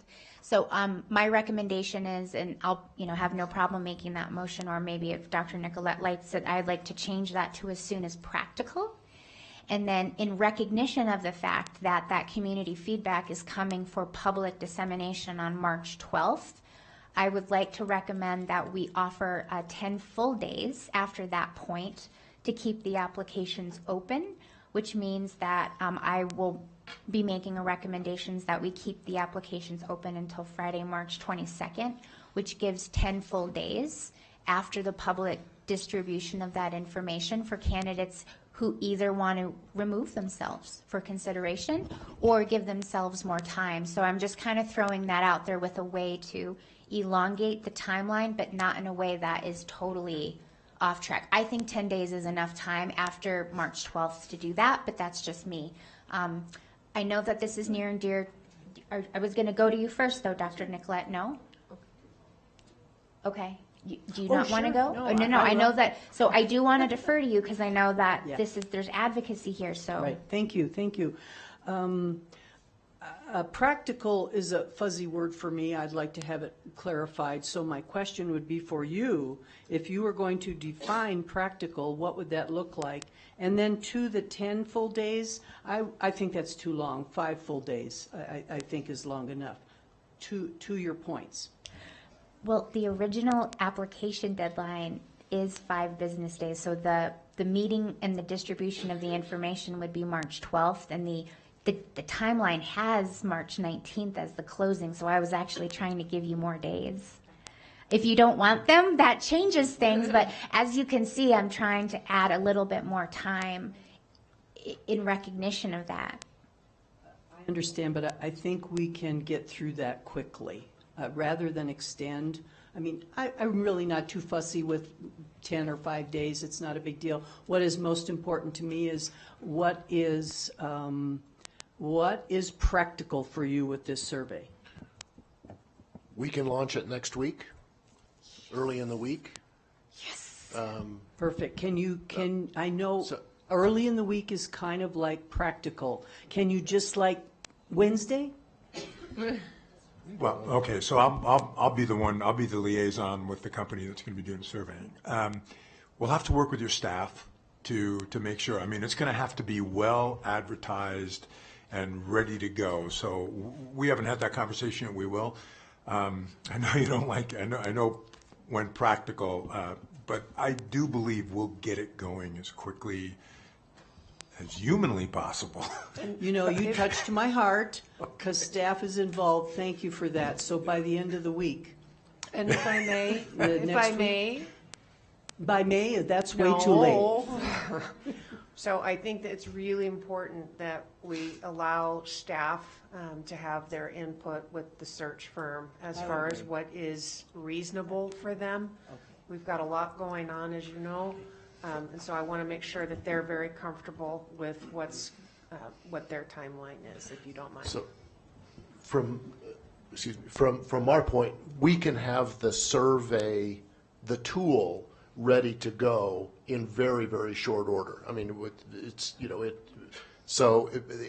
all of the logistics that go into it that really are critical for staff to put on. But we don't have to, we don't have to go through 2 weeks of proofing and iteration to get the tool ready to launch, if that makes sense.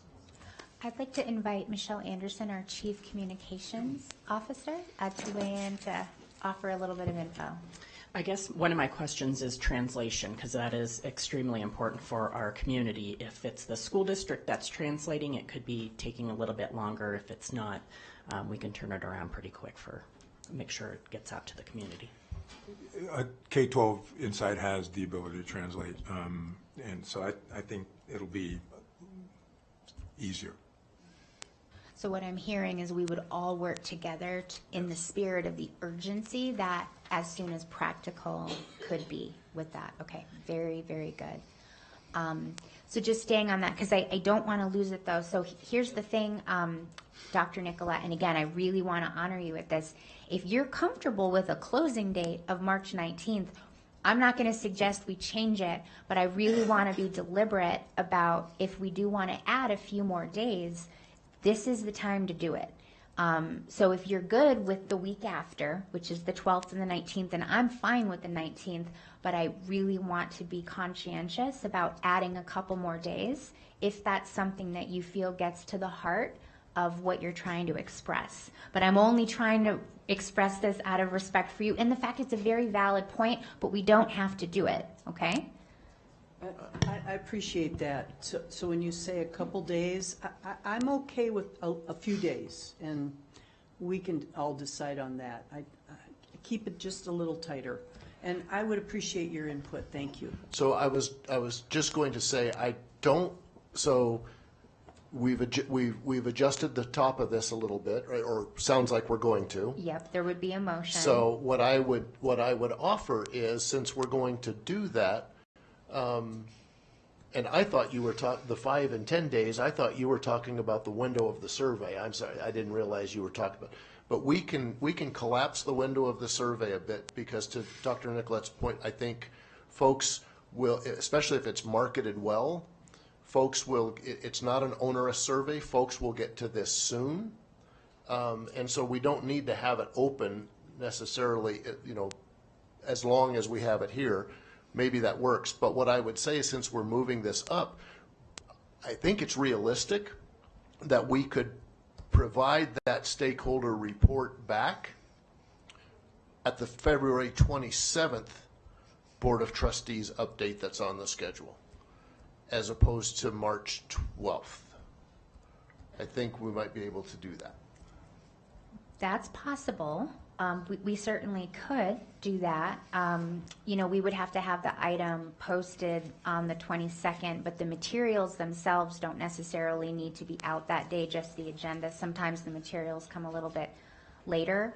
I'm warning everybody, that's tight. I mean, let's say this goes out next Wednesday or Thursday, Wednesday-ish, let's just say, and then it's open for 2 weeks, that's the 21st. It's very doable. And by the way, if you feel confident with that, I like that idea, okay? I really do. I just want to make sure that when we make this decision, we bought this decision, and that really comes down to what you think you can deliver on and do in enough time. I like the idea, I just want there to be eyes wide open with this. Yes, and there are some variables in there based on, for example, if we get 400 responses, that's going to be very different than if we get 4,000 responses, right? Just in terms of time and synthesis and that sort of thing. So perhaps we leave it, no later than March 12th as it's here. If we actually can pull this off and have that information ready by the 22nd, so that because really it's just a report back to you, right? So we're going to be using this data at whatever point we get it internally with candidates. So if it works for the trustees, March 12th will be the outside of the window in which we would provide that feedback. And if we can turn it around in order to effectively include that in your February 27th board docs, then we will do that. Does that nimbleness work? It does, and what's nice about this part of the conversation is that we don't need to vote on that part.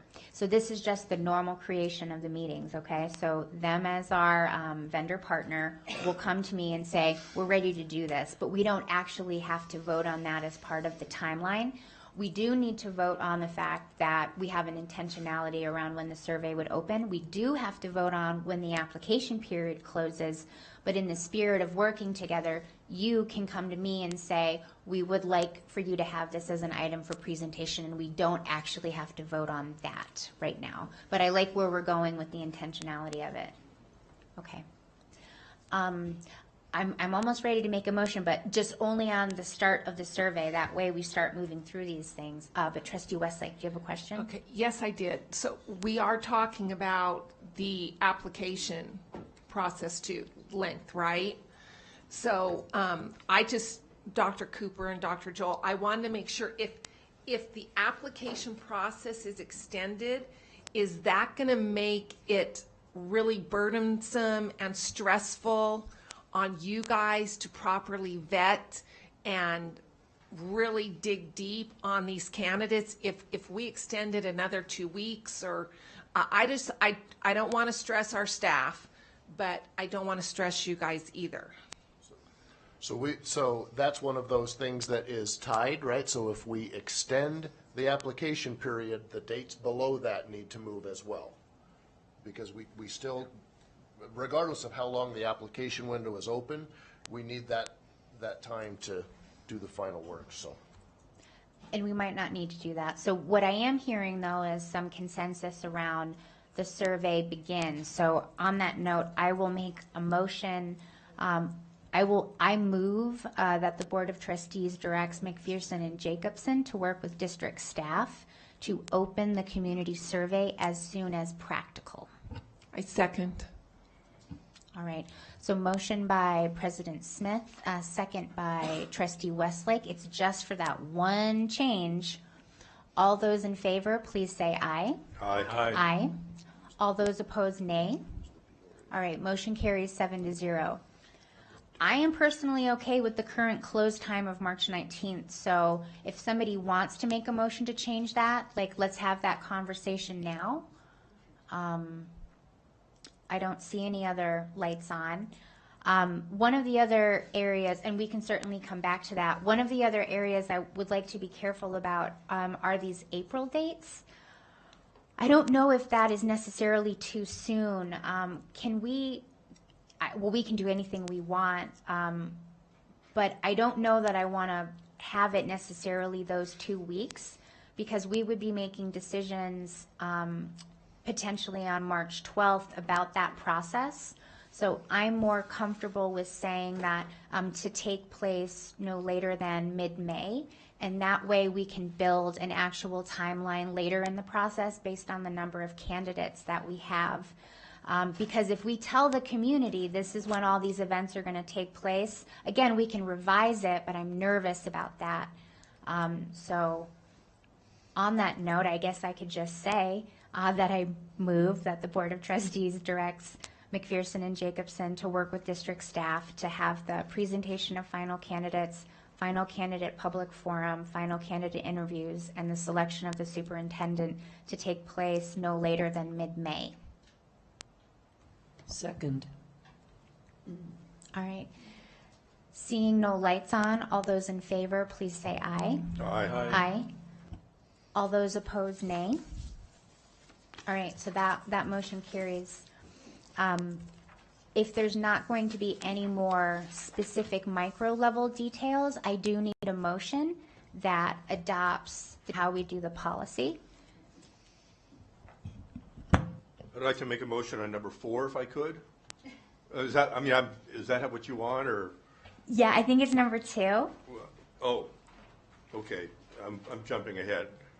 I move that the Board of Trustees approve the proposed timeline as presented. Second.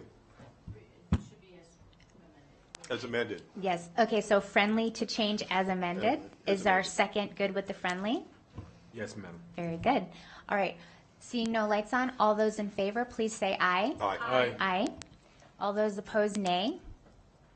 All right, motion carries. All right, so then that takes us through the timeline and then now brings us to our community engagement and stakeholder feedback activities. And so at Trustee Church, did you have a comment on that, or you're talking about number 4? No, I'm jumping the ahead on number candidate? 4. Okay. So if there's no individual thoughts on this, which we certainly can, we would need a motion to actually adopt this process that we've talked about.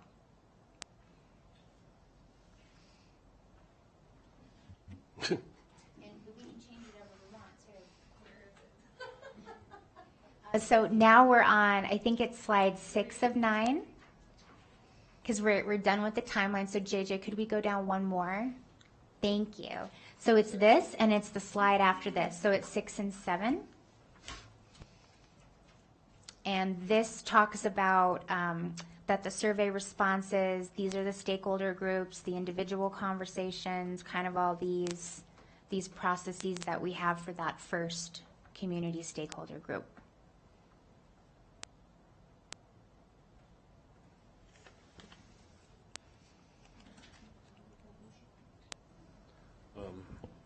If I may, Madam Chair. So we're going with number 3, correct? Okay.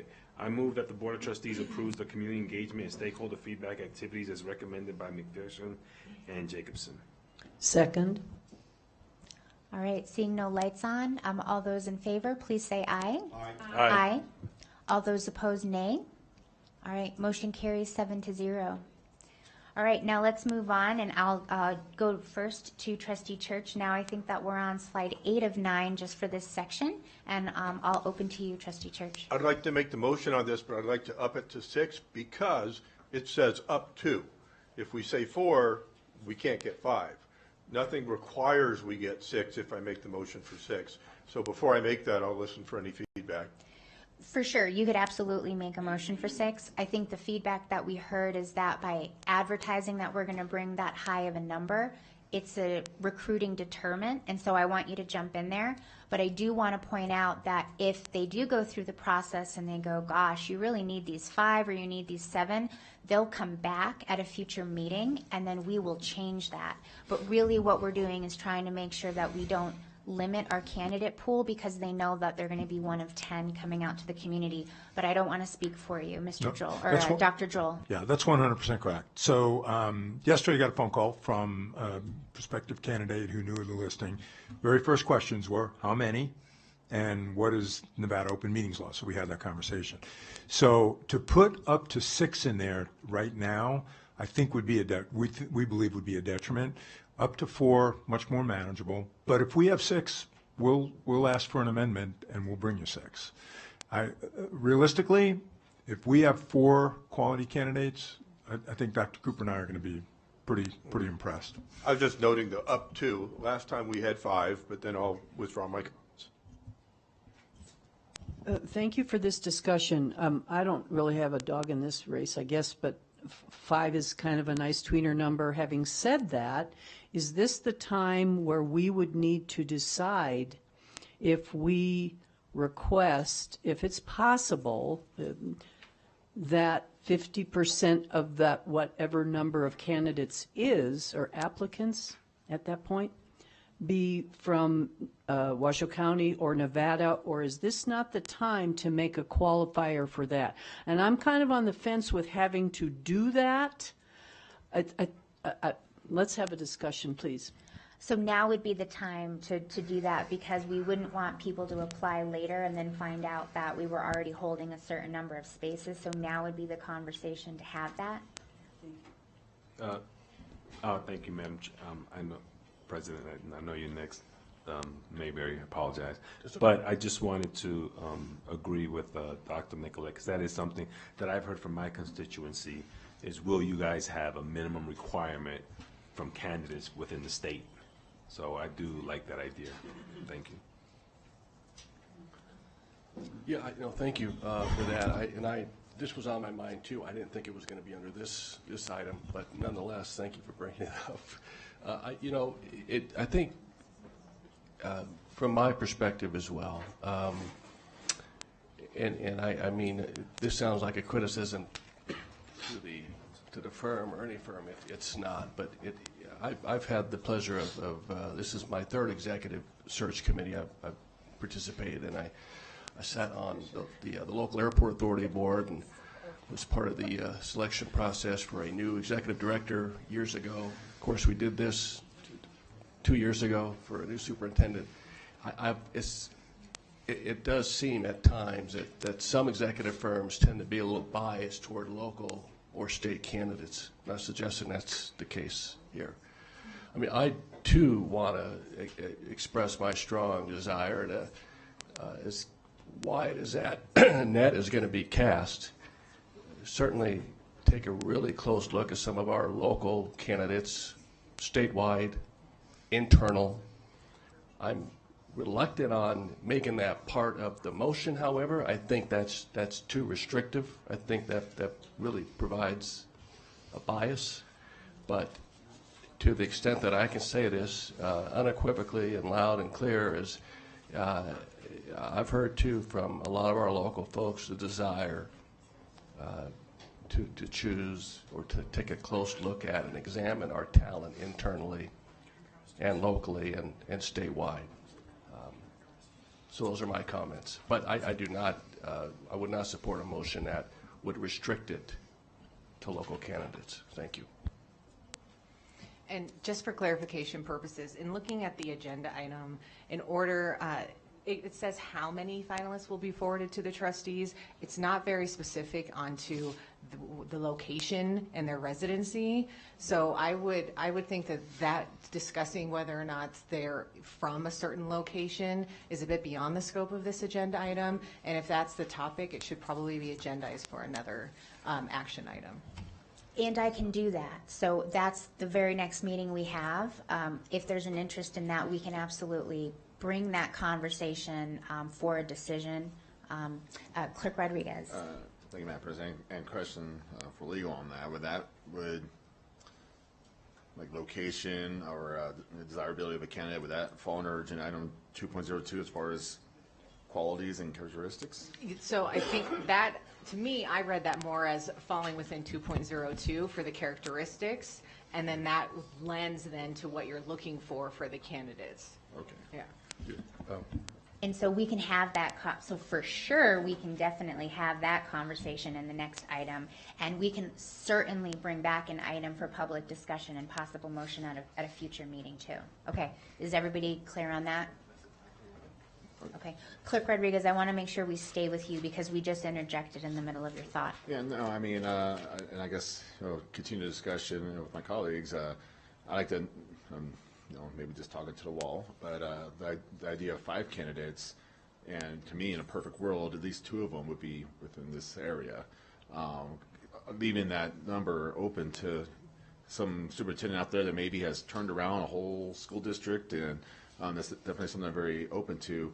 But just like my colleagues, I have heard a lot, like, is there not talent here in Nevada?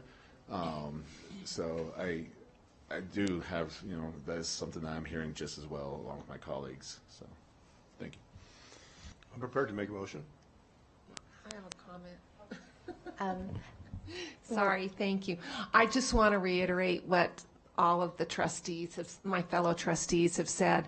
And I think in 2.02, we really, really need to be specific about that, because I'm sorry, someone might have just glowing experience, glowing accreditation, and all of that. But someone here knows us, they get us, they're invested in here. That should give them at least half a head above someone else's shoulders. So I just think we need to really be careful when we're doing 2.02. Thank you. Yeah. And also just to point out, like, if we bring this forward for a decision, so let's say we take the recommendation, which is to have the 4, and our vendors, our search partners have told us that 4 is an attractive number. If we have an item on February 13th and we do set a minimum, we can also grow that finalist pool at that time. So I would caution us to not make a decision here based on a decision we haven't yet made. So we can have one decision here, and then we can have a public discussion about setting a minimum, and then grow. Let's say we want to grow the finalist pool by 1 in recognition of that. I just want to be careful we don't get ahead of ourselves here, because that's a whole separate conversation, but we could do that at the same time. We could make a decision on minimums, and we could also grow it by 1 or however many we want. So I just want to point that out, because personally, I would want to make sure that we have the number preliminarily that is the most attractive, which is why I like the recommendation you have, but I'm very open to having another conversation, and we'll agendize that if there's interest. Okay. Trustee Church. Well, based on what I've heard from the 2 trustees and based on what we did last time, I move that the Board of Trustees charges McPherson and Jacobson to bring a list of up to 5 candidates to the board for further consideration as finalists. I second. Is there any discussion on the motion? All right. All those in favor, please say aye. Aye. Aye. Aye. All those opposed, nay. All right, motion carries. Okay, and so now let's move on to the points of contact. And if there's no thoughts with this, we can move forward with an item or an action.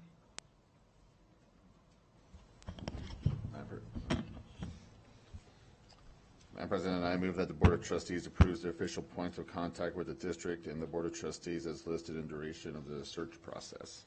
Second. All right, so motion by Clerk Rodriguez, second by Trustee Nicolette. Seeing no lights on, all those in favor of the motion, please say aye. Aye. Aye. All those opposed, nay. All right, motion carries 7-0. And that brings us to the layup, which is a motion which we don't, actually, we're going to have to, someone's going to have to draft this, or I can just do this on the fly, and then maybe somebody can follow on with that. But we will need a motion that moves this entire item forward at the end, just like we do with the policy meetings. So something like that could look like, I move that the Board of Trustees directs McPherson and Jacobson to work with the Washoe County School District staff on the entirety of, hold on, I need to think about what it is we're doing here. We need a motion that adopts everything that we've just done. Because, do we? Maybe not? Okay, Sarah, by all means, if we do not need this, now is the time for you to tell me I don't. Please just already guide them, but if you want to be even clearer, if you want to be even clearer on, I think your motions in and of themselves have given the guidance that you need for what the board has adopted. If you want to do a final wrap up to say, we want you to work with staff to move forward on what all of the subtopics that we just voted on, that would be, I think, what you're, trying to get at is to give them direction to move forward to initiate what you just voted on. Yeah, and I'm going to really follow your advice here. So normally when we do our policy meetings and budget, when we make individual items, we usually have one at the very end, but we don't necessarily need to do that. I just want to make sure that we have all the right motions and all the right things. So I'm really going to defer to you. I don't want to make this up as I go. I think it would be helpful to just to give them clarity, to have a final motion to vote to direct them to move forward and work with staff on all of the foregoing motions within 2.01 that were approved by the board. Thought to that. I absolutely agree, and thank you for that. Might this be the time to direct, since our charge is the superintendent, to direct the superintendent to ensure that the two entities work with our staff? Just a thought. I will make a motion. I move that the Board of Trustees direct interim Kristen McNeil to work with McPherson and Jacobson and Washoe County School District staff to make everything that we approved happen.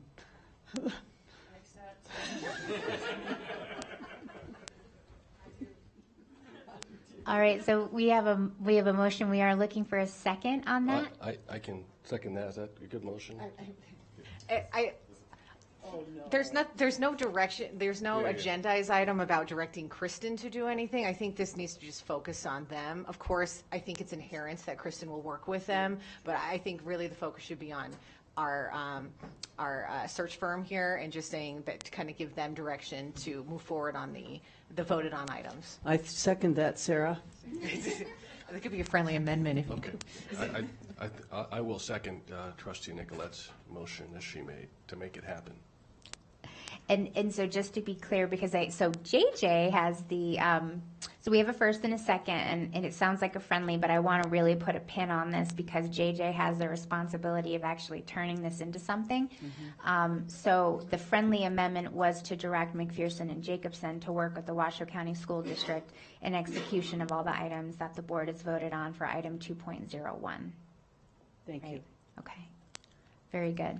So we have clarity on that. We have a friendly accepted by the original motioner, the second conversation on that. No other lights on except Dr. Nicolette's, which I think is to get ready to vote. So all those in favor, please say aye. Aye. Aye. All those opposed, nay. All right, motion carries 7-0. This was a big one, so we're good. This also brings us almost exactly to the 2-hour point. So this is going to be a nice natural time for a break. So it is 12:04 p.m. We're going to go ahead and take a 15-minute, 20-minute break. 15-minute break ish. We'll say 16-minute, and I will adjourn this meeting back at 12:20 p.m. Thank you.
All right, everybody, let's start making our way back to these seats.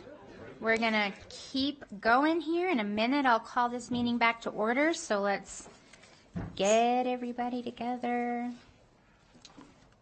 All right.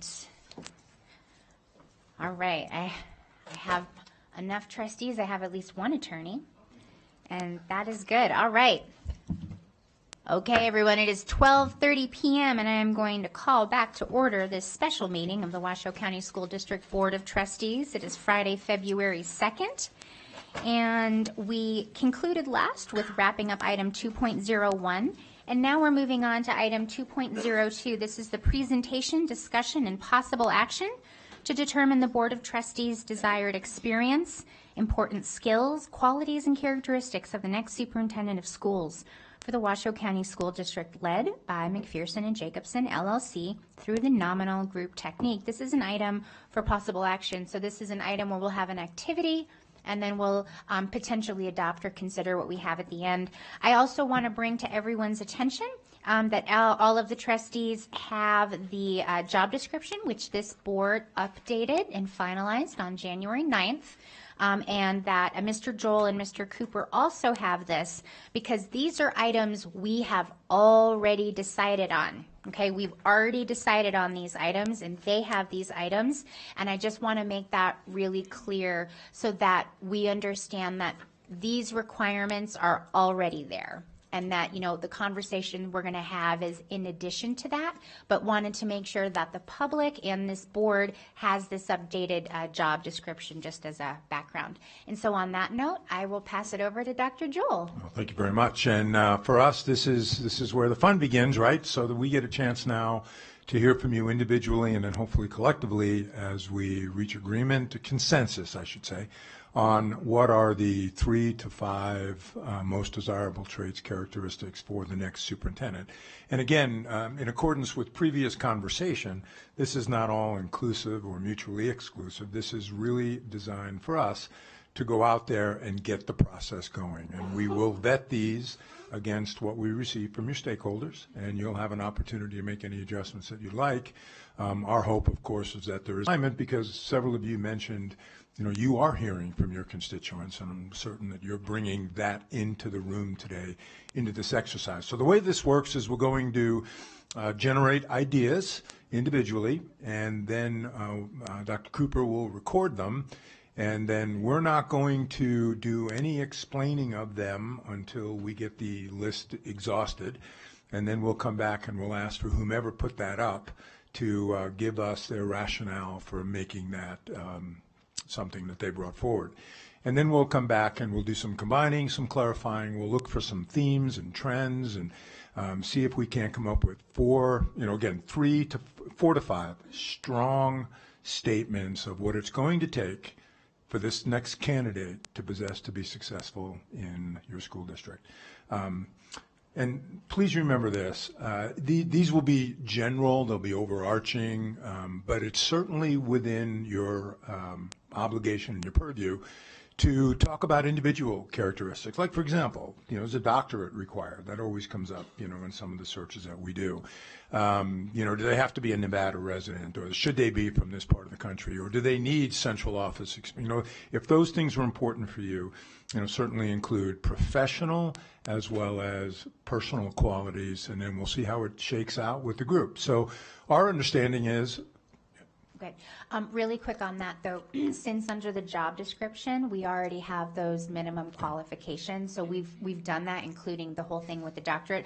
That's why I wanted to make sure that this broadens that, because the board's already adopted this part, just so everyone knows. So let's talk about the personal traits. And, you know, as you were talking about earlier, you know, this whole, the notion of who these people are going to be, or who's going to read this. That's what you're laying the first doormat for, right? So that's what we're going to do. So my understanding, President Smith, is that the trustees have already generated their lists. We did have a bit of homework beforehand, and then I also want to welcome Deputy Chief Legal Counsel Montalvo to weigh in about some of the interesting aspects of open meeting law so that we stay in alignment with that.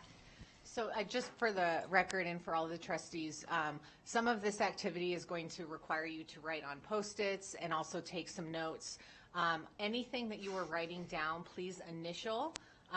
And we are going to collect all of these for the record because we want all of your votes to be tabulated and attributed to you to make sure that the record is clear and then there are no private votes. Obviously, I know that they are going to verbally be saying what all of these are, but we want the record to have their documentation. So please initial everything that you are writing on so we know who actually wrote that, either Post-it or note. Okay, great. So do you need a couple of minutes to generate silent ideas? Or are you ready to go? Ready to go? We're ready. Okay, so President Smith, you want to call on people? Should we just go around the room? I'd like everybody to give us one. I am going to totally defer to you. Okay, so we let's have our start little with packs, so whatever you tell us to Dr. do. Nicolette. Why don't you give us one of your criteria?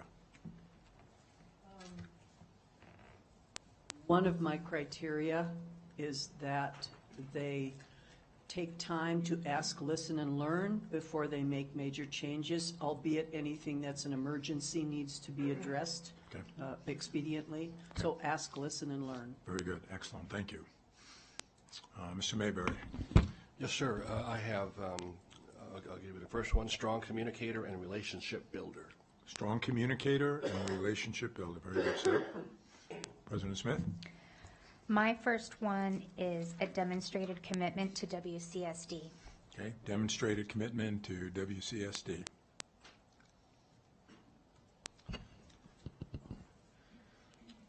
Mr. Rodriguez? I'm not sure there's more of a characteristic or quality, but integrity. Integrity? Okay, integrity. Very good. Good. Mr. Church?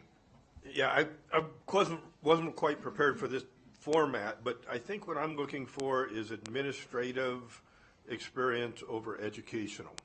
I can explain, but that's basically. Okay, administrative experience over educational experience. Okay, yep. You'll have a chance to talk about that a little bit later. Mr. Woodley.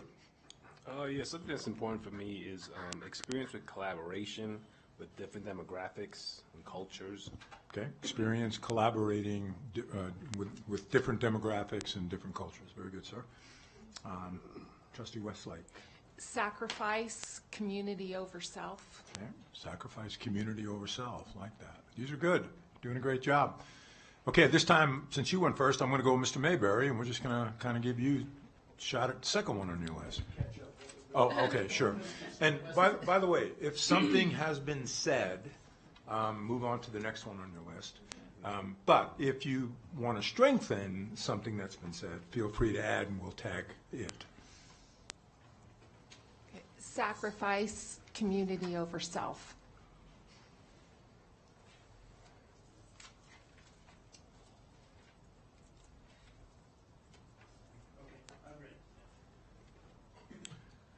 Mr. Mayberry. Yeah, yes, visionary thinker and problem solver.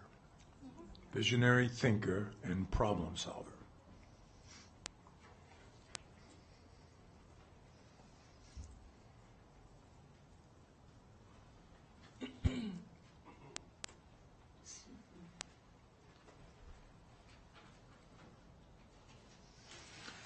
I'm glad Dr. Cooper volunteered to record because you wouldn't be able to read my handwriting if it was up there. Mine gets worse. President Smith. I'm looking for someone who has tenacity. Not going to give up when things get difficult. I'm looking for tenacity. Tenacity. I like that. Okay, that was Mr. Rodriguez. Yeah, I actually kind of would like to elaborate on the collaborating with the cultures. One thing with Washoe County, we have we have remote parts of our community, like that are more rural, and with that we also have strong Native American population here as well. So someone that can relate, or not necessarily relate, but can meet the needs of our rural and our tribal communities. Okay, good. Yeah, let's add that. So that would include who put up the culture one. Would you accept that as a? Oh, absolutely. Yeah, because I think that strengthens that. That's very good. Thank you. So we'll put that up by the collaboration with cultures and community, rural and tribal. Yeah. Excellent. Very good. Mr. Church. Again, I may have misunderstood, but I'm a little more specific. I want somebody with a financial background. Okay.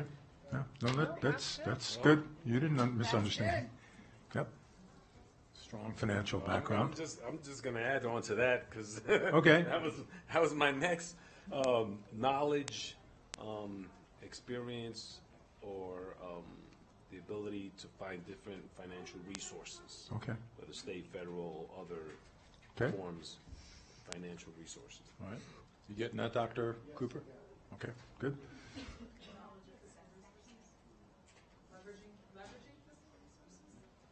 Well, identifying and leveraging financial resources.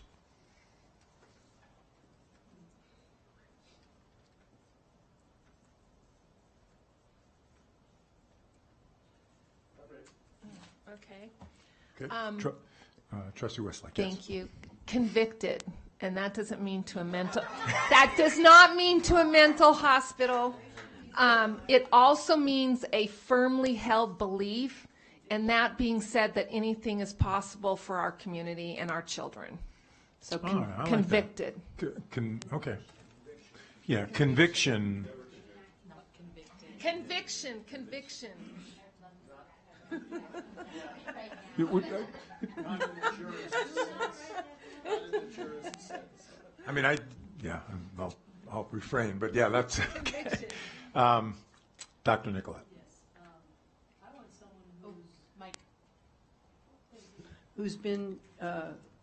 Who's had experience in the classroom, who's had administrative experience through the ranks, to include bus driver, teacher, custodian, CEO. I want them to, at least at a minimum, have worked in the classroom so they understand classroom dynamics. Okay. Very good.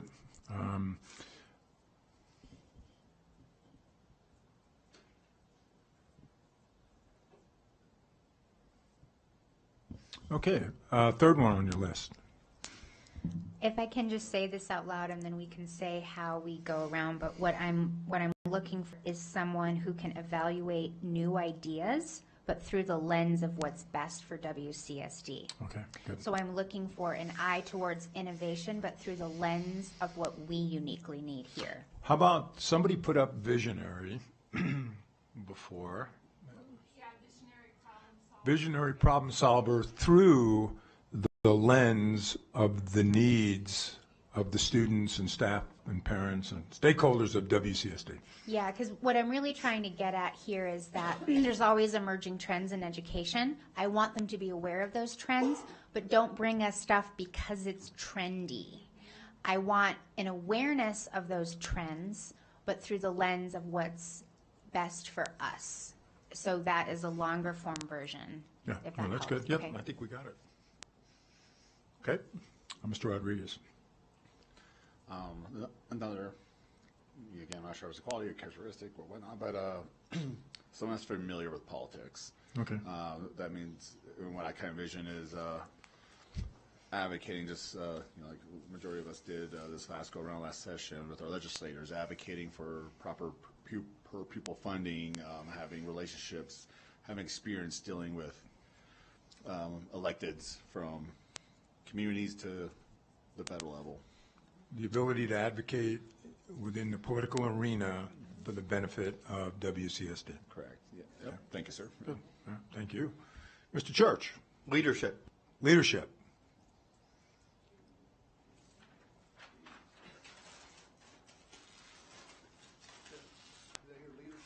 Leadership, yep. Mr. Woodley.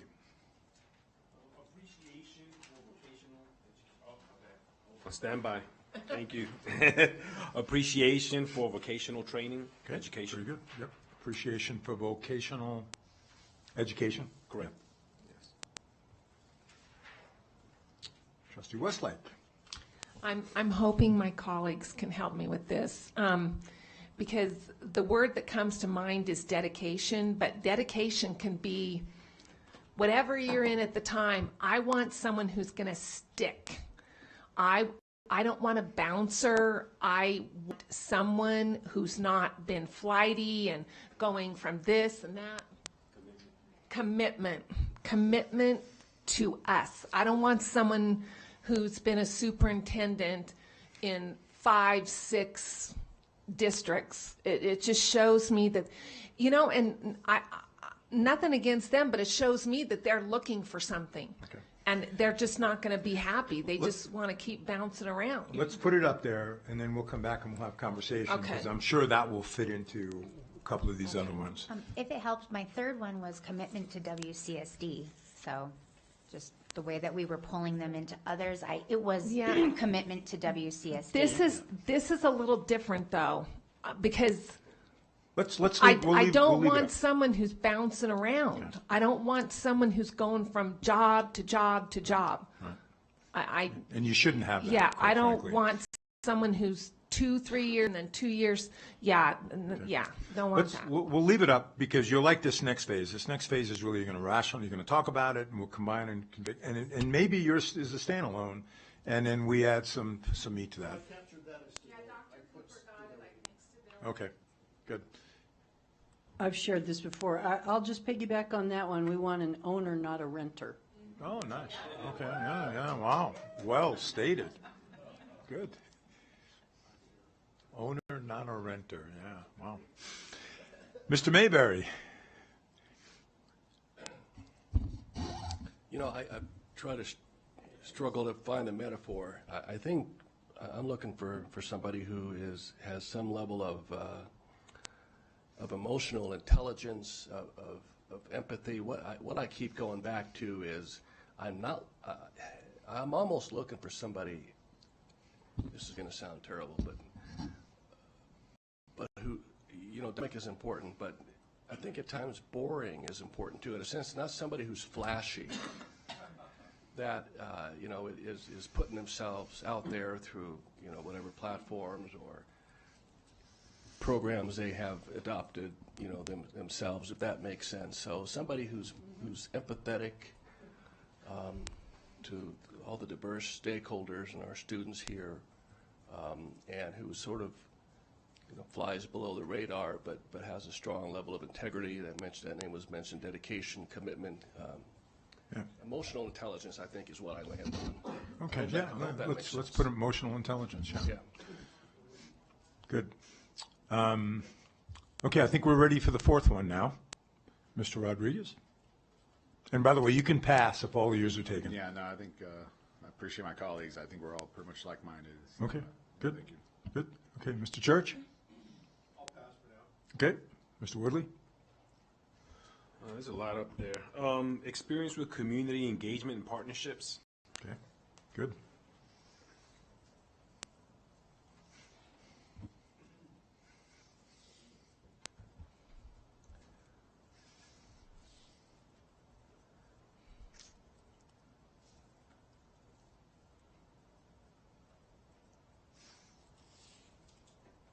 Trustee Westlake? I'm not sure if there was something up there. Ooh, our thingy fell. I'm just going to say it. I can't see behind the thing, but if it's up there, but hungry. They are ready to get to work. They love a challenge. So hungry. Okay. You've got some great one-word descriptors that use. Good. Dr. Nicolette. I'll piggyback on my colleague with emotional intelligence. I want someone who has a sense of humor, who knows when to laugh, who knows when to be firm, and who knows kindness and exemplifies kindness. Oh, nice. Very good. Yeah, good. That's a good add to emotional intelligence. Mr. Mayberry? Some flexibility in a dynamic environment, somebody who's not rigid, who can be flexible, given just the state of education. Adaptable? Yeah. Yes. Yeah. Agile, somebody used the word agile today. Adaptable, agile, in a constantly changing environment. I mean, that's what education is. Good, very good. Chair Smith? I'm looking for authenticity, so less acting, more authentic. Okay. Authenticity, good. Okay. I actually just came with, and it could probably be we'll see. I was thinking present. Present. Yeah, like here. Present. Where there might be. Okay. Committed, do we have commitment? Yeah. Strong? What's the number for commitment? Committed to, number 3 was strong, WCSD, was that part of the commitment piece? There. Okay, so let's add the word present to number 3.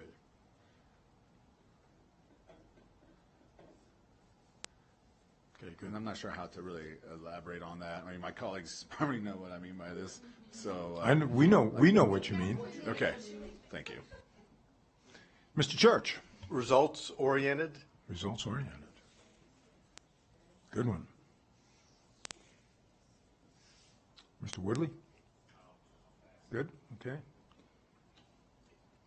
I'm running low in the tank here, but appreciative. Appreciative. Appreciative of what we have to offer, Okay.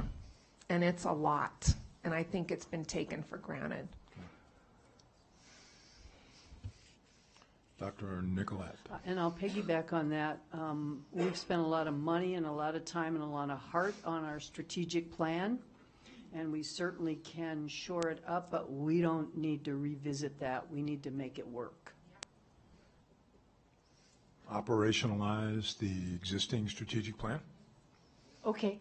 Okay. Sounds like the next superintendent's going to get an opportunity, because you do a 3-year plan, to shortly after they look, listen, and learn about the culture, establish a presence, they'll be able to begin thinking about the next iteration of a strategic plan. They may not have to. They may not have I mean, to. that's kind of Okay. an assumption, but yes. Yeah. Well, I would just say that that's always a selling point, too, because when districts are at the beginning of a strat plan, some superintendents would say, the cast is already, or the die is already cast, whereas they have an opportunity to be part of that next, whatever that vision is. Good. Mr. Mayberry. This is probably getting to the weeds a little bit, since there are so many great broad strokes up there already, but I'm looking for somebody who can help this board understand what's attainable, somebody who's maybe a realist. Does that make sense? So you're talking about ability to work with the board, collaboratively with the board? Well, no, I'm thinking more specifically goals and objectives.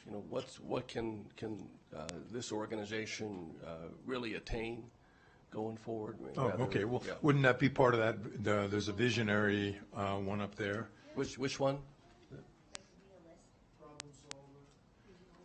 Yeah. It's probably all aligned. Yeah. Okay. Thank you. Yeah, we got to add Yeah, we can that. leave that as a standalone. Okay. Realist. Okay. All right. Okay. Thank you. Okay. Good. Yep. Thank Thank you. you I for wasn't making trying my to talk case you out for of me. it. Okay. We hit all the things I had on my All list, right, one very way good. or another. Doing great. Mr. Rodriguez, he passes. Mr. Church? Okay. Mr. Woodley, anything else? No? Ms. Wesley? I got one more. Insightful, but have foresight. Insightful, but have foresight. Okay. Dr. Nicolette? Pass. Mr. Mayberry?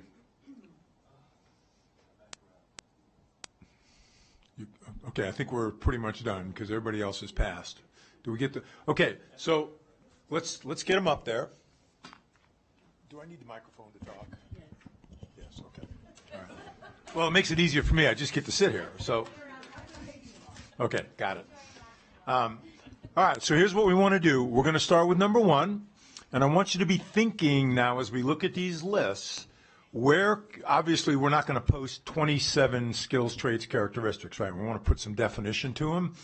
So what I want you to be thinking about is you explain to us your rationale for putting that up there. As the conversation flows, how can we combine them? because we want to make them strong. Okay, so we'll start with Dr. Nicolette. I think you had the first one. And ask, listen, and learn. So you want me to try and combine that? I want you to explain that, and then we'll help you combine. Oh, wonderful. I can do that. I want someone to come in with ideas and thoughts and dreams, and I want them to, like has been said many times, recognize we have ideas, thoughts, dreams, and things that are already in place that are very successful. So I want them to come in, and I don't necessarily want them sharing their stuff unless they're asked. I want them to ask, what are you doing? How did you get here? How is it working? What do we need to improve on? I want this person to listen to others who have been around. Even if we hire someone from within, it's a new position. It's a new way of listening and learning. Listen first, act second. Good, like it. Very good. Mr. Mayberry, I think you had the second one. Yeah, strong communicator and relationship builder, right? Yep. Yeah, pretty straightforward. I mean, I think this is a billion-dollar organization with 8,000 employees that has a significant impact on this community. I've been in the public sector my entire career, and I know the work we do is just as complex and nuanced as any local government in this community. And this leader needs to be able to articulate its vision, its goals. They need to be able to think on their feet quickly in front of large groups, in front of dignitaries and people that are influencers. And a relationship building piece, I mean, that's the secret of success, I think, for any of us trustees, an executive. There's a lot of diverse groups in this community. Washoe County is probably the most diverse county in the state. Well, diverse in terms of, I think of as ideology. So it's incredibly important that individual can be able to build relationships across all those different lines. Excellent, because truthfully, if you were to analyze and break down vacancies, it's those two areas. Yeah. When superintendents lose it in districts, it's because they haven't built relationships and they poorly communicate. So very good. President Smith. So mine was strong commitment to WCSD. Okay. I originally had the commitment in there. And so I love that we added what Clerk Rodriguez said. Strong commitment to WCSD means to me, you're going to be here for a while. The decisions you make are what's best for us. You're going to invest your professional abilities, your focus, your heart. You are committed to us, and I also mean for longevity. Okay. So we're not here to be a stepping stone for your resume. You're here to contribute to our community and to build it to what it can be. So commitment to us. Got it. Very good. Integrity, Mr. Rodriguez?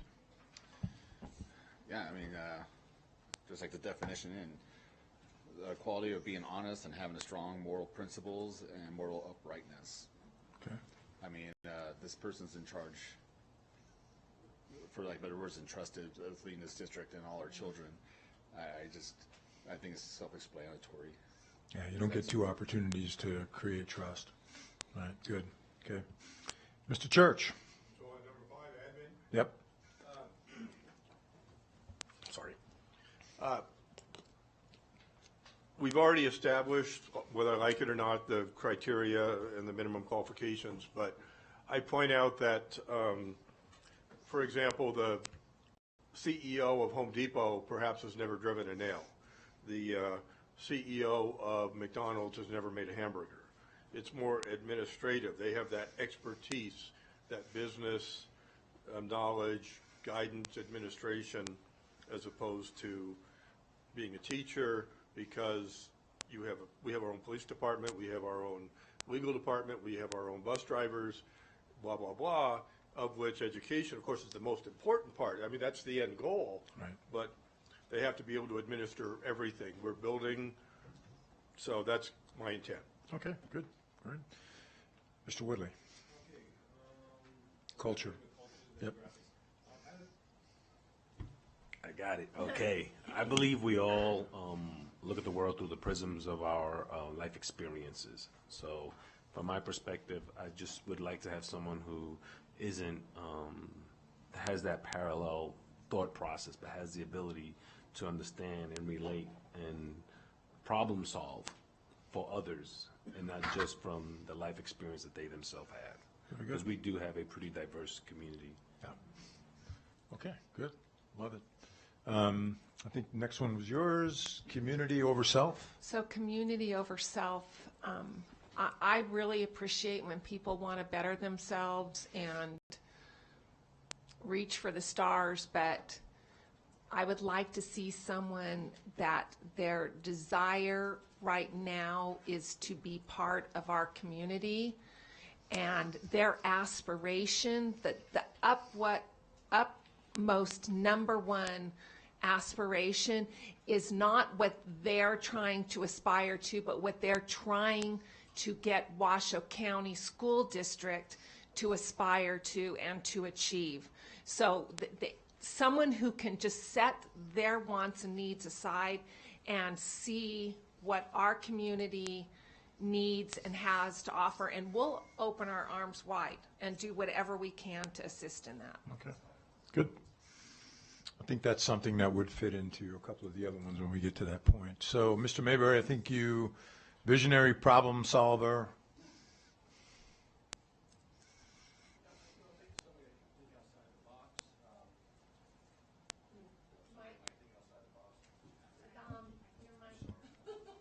How can I forget that? Especially for, I think the deaf guy would be able to. So I was saying that think outside the box, create positive change, somebody who can utilize their own contacts and connections to really move the needle in this dynamic environment. So, for me, it's somebody too that's well connected. That has a good network of support. Rather it's locally, regionally, or nationally. If that makes sense. Yeah, it does. Very good. Thank you. Tenacity. Chair Smith. Oh, sorry. Tenacity. I was taking a note. Yes. So I'm looking for someone that's not going to, what's the saying? You're not going to get up when the tough gets going, they're not going to get out. So anyways, that's not as articulate as I usually am. This is a tough job. I'm looking for someone that says, I'm going to do this job. I'm not going to give up when it's difficult. I'm not going to say it's too hard. I'm going to stick with it. And that's what I'm looking for, someone that is tenacious. It's like Clerk Rodriguez was saying, the definition that you are going to stay with it, you understand that this is difficult, and you're not going to give up when you say, oh, this wasn't as easy as I thought. Right. Yep. When the going gets tough, the tough get going. Right. Mr. Rodriguez. I think I piggybacked off of Trustee Woodley with the rural and tribal. Okay. Yep. If we're going down the list. Okay, so financial background then I think was yours, Mr. Church? I think that's self-explanatory for what I said before. Okay. We have a $1 billion budget, so again, a teacher isn't necessarily qualified to administer that. Okay. Identifying and leveraging resources. So as you stated previously with WC1, for example, that was a diverse alternative look at financial resources. Okay. So for that individual, wherever they come from, to have the ability to identify or find financial resources, I think would be a plus for us. Good, great, thank you. Conviction. So this probably, I think it could link to what I said, community over self. Convictions, someone who's going to be a champion, someone that will champion our children, our families, our administration, our teachers, our community, that their conviction is solely to making us stronger, better and reaching our goals. So that could be community over self. It has to be someone that is going to put us over themselves. So would you add that to 3, which is the strong commitment to WCSD, ever present, and we'll work on some wordsmithing on that, of course, but, you know, has the conviction to really commit to the work. Yep. Okay. All right, good, excellent. And who had school experience? Okay. I can synthesize that. I want them to have come up through the ranks. Even a general was a private first class at one point. You're just not a general right out of the chute. Nope. So I want them to have boots on the ground experience. Okay, all right, very good. And then politically effective, was that yours, Mr. Mayberry? No? That was me. Oh, okay. That was me. Because, you know, whether we like to say it or not, this is, you know, being a superintendent is a very highly political position. So they need to have, for me, ideally, the candidate would have some sort of political knowledge in that arena. I mean, we got different collective bargaining unions, for lack of better words. They need to be able to communicate with the city managers, other electeds in our area. I mean, we're a small little valley, but we're big. You know, we got the city of Reno, we got Sparks, we have Airport Authority, we got. So there's a lot of different governing bodies within our little area, and that's, you know, to say nonetheless with our state legislators and our governor.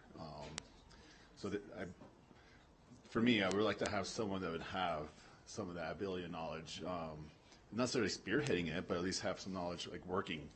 You know, there could be a W superintendent out there somewhere that, you know, is politically savvy, or Could you see that in number 2, strong relationship builder? No, for me, I think that is a whole nother Okay, field. gotcha. Okay. What about number 19? Community engagements, Sammy, I think that's like Education Alliance to me. That's, you know, Okay, all right, we'll leave it there. Good, yep. I mean, I you're absolutely right. That's a big part of the job. Who had leadership? Leadership's like a duck. You know it when you see it. It's, you know, it's hard to describe, but there's natural born leaders.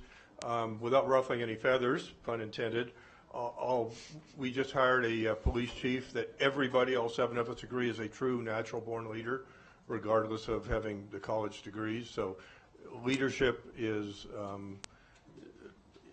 hard to define, but you know it when you see it. Okay, thank you. Supports vocation-led. Yeah, so traditionally, traditional education is very easy for a superintendent to try to find partnerships with the universities, colleges. I think if we had someone, for example, that identifies vocational education and looks for partnerships, whether it's with Tesla or Switch or something, a local entity, okay, to have that desire and that actual mindset to enhance vocational Is that education. part of the community engagement partnerships? With a focus on? It could, with regards to partnerships. Okay. Yeah, all right. specific partnerships. All right, why don't we add that? Owner, not a renter, somebody that's stable. Yeah. Oh, So, okay, yeah. well, I was the stability, I think. You had had the stability. description, the owner, not the renter, and I think that's got to be really important. I mean, but that kind of goes with the selfless, because someone who's been bouncing around is looking for something. I want someone who can see what is here that can lift them up while lifting us up. The achievements that they can help us bring about here, what is better than that, than just feeding someone's aspirations to do really something amazing of quality. I mean, I can't think of a bigger aspiration than fulfilling our community's. We deserve this. Our kids deserve this. We need someone who sees that and sees how how important that is for us, but not just for us, for them. I mean, for their feeling of worth.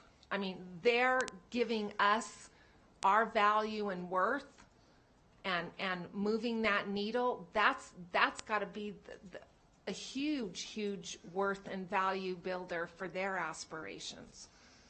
And only someone who wants to own this and not just rent it, try it on, and see, do a test drive. No, someone who wants to get that car and put the love and care into that car, the tune-ups, the oil changes, the fun things, going on, a joyride, going to the coast, whatever. For the good, the bad, and the ugly, someone who wants to be here and own this. Excuse me, is that part of number 3? Strong commitment to WCSD? It could be. It'll make it stronger in terms of voting. But it could be, but someone can come in and think they've got that strong, but if they don't have that selfless quality to them, okay. I think they're going to be, the test driver. Let's It could be with the selfless, though. Okay. It could go with the selfless, maybe. Where's the selfless? Yeah, I don't want someone who's taking us for a test drive. Okay. All right. Okay. All right. Well, let's combine that with the selfless. Stability, owner, not a renter. And again, we'll wordsmith these so they make a lot more sense. And by the way it'll read is the successful candidate will be able to demonstrate, right? So they're going to have to be able to show evidence that they own, not rent. I mean, that was yours, I'm sorry. Okay, Hungary. Oh, I'm sorry, we already did that. Oh, EQ, yes. Mr. Mayberry. I think I pretty much gave a description of what I mean by emotional intelligence. Do I need to pontificate more on that, or are we good? Okay. Okay, good. Agile. Who had Agile? Oh, I'm sorry, I'm jumping too far ahead.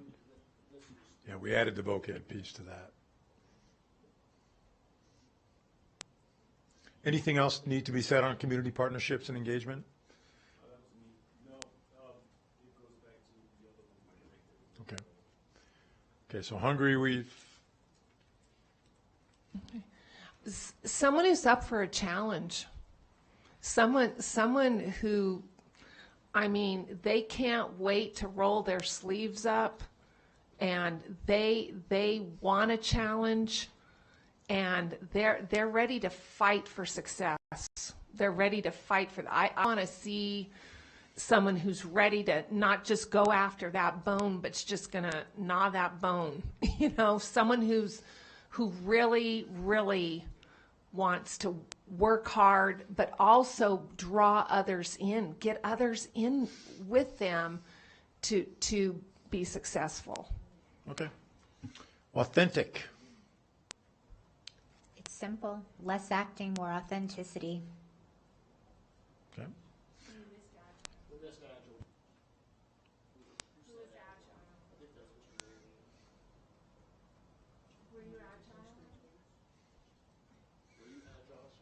Yeah, it was the flexible.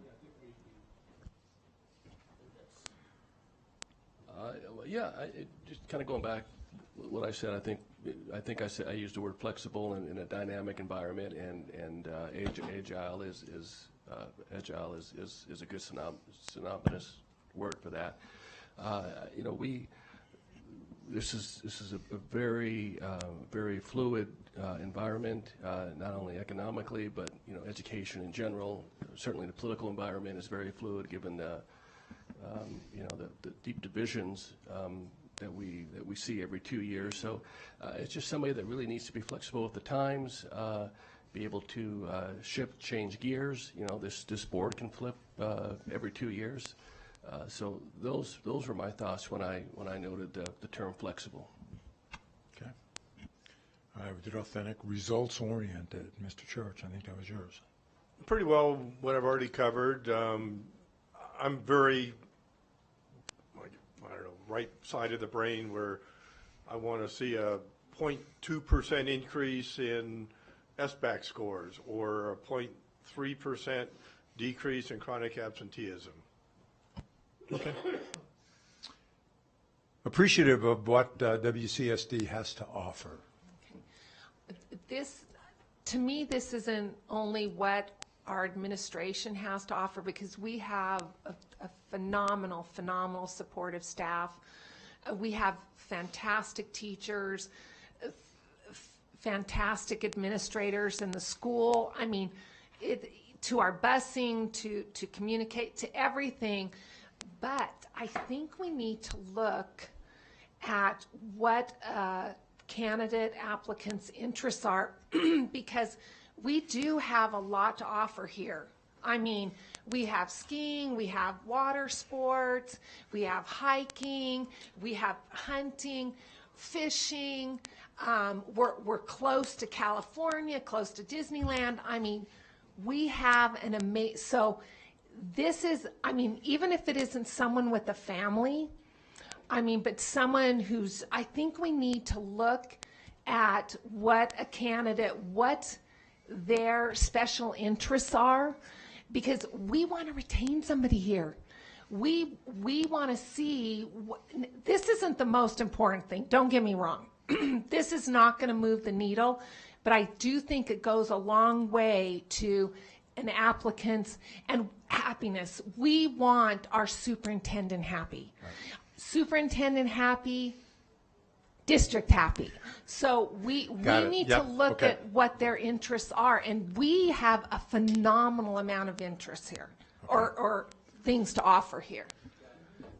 Operationalize a strategic plan. I call it a strategic framework. It's really not a plan. Okay. That is not an insult. I believe it's a fact in this strategic planning world. I want someone to take that framework, like we're already starting to do now under Superintendent Kristen, to operationalize it. Thank you for that word. To make it come alive, to make it have meaning, to make it have measurables, to make it have opportunity to identify what we need to do. And I want someone to come in and continue that work. I don't want our people. I don't want our schools or our people to feel like they have to start all over again. Work with it. Okay. Good, thank you. Realist. The superintendent is the expert, not the board, and I rely a lot of counsel from the superintendent, and I just want a leader who's going to be truthful and honest and up front with us when it comes to measurements and talking about the strategic plan. Are those goals, are they attainable? So that's what comes to my mind when I say realist. Okay, and insightful. Who had insightful? Insight and foresight. So that just, everybody needs to know their limitations. That doesn't mean people can't grow, but even our superintendent needs to be insightful, and we always constantly need to be looking at our inside and seeing where we can improve. Don't just kind of run straight in the race without checking the lane beside you to see who's coming up. You've got to constantly be checking inside and see your shortcomings, but have the foresight to see where you want to go. Don't just be all in here like this, but you need to see down the road too. Got it. Discerning. Good. Okay, great job, good list. Let's do this now. Well, obviously, we're not going to lose anything, by the way, and in fact, when we start working with you on potential interview questions for finalists, we'll try to help you frame up some questions around these things that you individually put up, but we can't include them all in a position profile. So let's combine and clarify and try to get down to 4 or 5. What do you see up there that you would like to see inserted? And then we're just going to have you do a little sticky note thing to see what emerges as the top. You can call out the numbers. I guess I have a question. So we're talking about trying to combine some of these? Yeah, let's combine them. Like for example. I'll be more than happy to start. I think what President Smith is saying with authentic and integrity can kind of go hand in hand. Okay. All right. Authentic and integrity. May I ask a question about that? Integrity, that is a big word that I think few people know how to define. So can we take a moment to define that? The quality of being honest and having strong moral principles and moral uprightness. I mean, to me, that's just being, kind of like the goal interview question, what is integrity? It's doing the right thing even when no one else is looking. Okay. That's kind of a very generic term, elementary to me, but that's a quality. You this comes it's from something within me personally. Or please, yeah. I 100% agree. I think where I was getting at with authenticity and integrity, I totally agree to add those together. Okay, good. Yeah. All right. What else? I think we could put leadership and admin together. All right. Leadership 15. Well, I mean, I don't know, because admin experience is like being a CEO, right? And it's not necessary. It's very different than like what Dr. Nicolette said about classroom experience. They're actually diametrically opposed in that intent. You can have both 100%, but leadership means the ability to lead and all that. So I just don't know that those go together. Okay. I would add to that a teacher's a leader, students are a leader. It doesn't mean they're in charge of the billion-dollar budget, but that is another term that's fuzzy. Okay. All right, we'll leave them alone. Anything else? If I may, I'm not sure. I think I might be trusting Mayberry with the realist. That could almost fall under being authentic.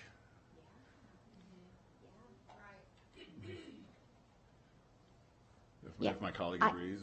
Yeah, I want to hear from Vice President Mayberry on that, but I see where you're going with that, because somebody who's authentic is not just going to throw out a big goal because they know they're going to get a lot of applause. They are realistic. The applause is because here's the realistic goals that we're going to have. So I see that, but I want to defer to Vice President Mayberry. Yeah, no, I'm not going to overthink these. I think that's fine. Thank you. Let's take off 26 then, a realist. Good. Anything else that you see? If I might, I'm thinking appreciative of what Washoe County School District has to offer. Could also go with 24. 24 could go with probably stability. I mean, if you appreciate where you are, you're probably going to be wanting to put down some roots and have stability there because you like what you have. You're not going to be looking for something else. Okay. And maybe even that's a strong commitment to Washoe County School District. You now are appreciative. You appreciate what you have. You're not going to look for something else. You're committed to where you're at.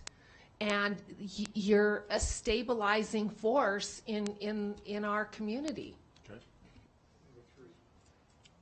Yeah, all right. Strong commitment. Yeah. And appreciative of that. Appreciative of what WCSD has to offer. You're appreciative of what we have to offer here, and then that is going to build a strong commitment, and then that is going to bring about stability. Okay. Other combines. Okay, so I'm looking at 10 and 11. That's an easy merger. Yep. And I think you can even make the nexus with number 5. Admin experience, yep.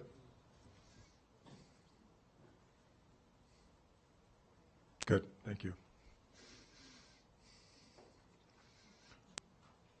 All right, so we got ask, listen, and learn, which is honor what's already in place. Where can that fit to strengthen?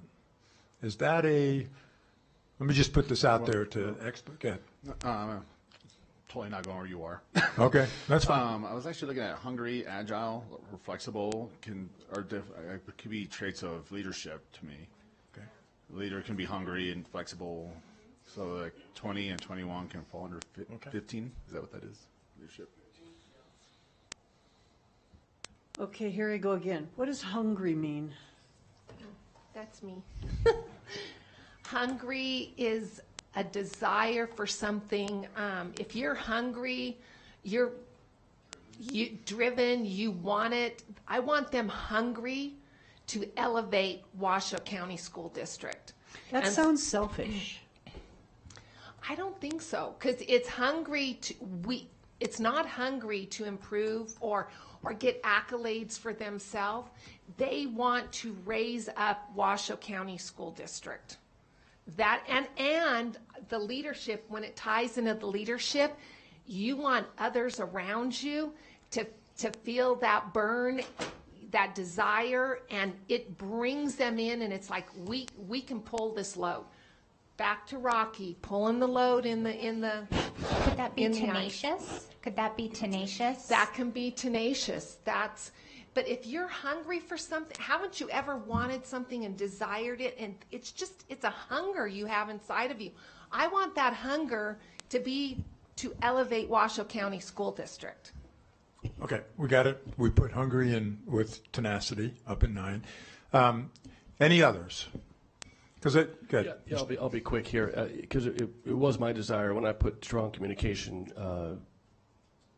was relationship building. I mean, that to me, that ties right into politically effective, number 14. I know my dear friend Trustee Rodriguez may disagree with me, but that's exactly what I had in mind. I mean, you have to be an effective relationship builder, and maybe that's a better term, effective relationship builder. But that's exactly effective. what I'm talking about. I mean, there's all kinds of groups, influencers, political leaders.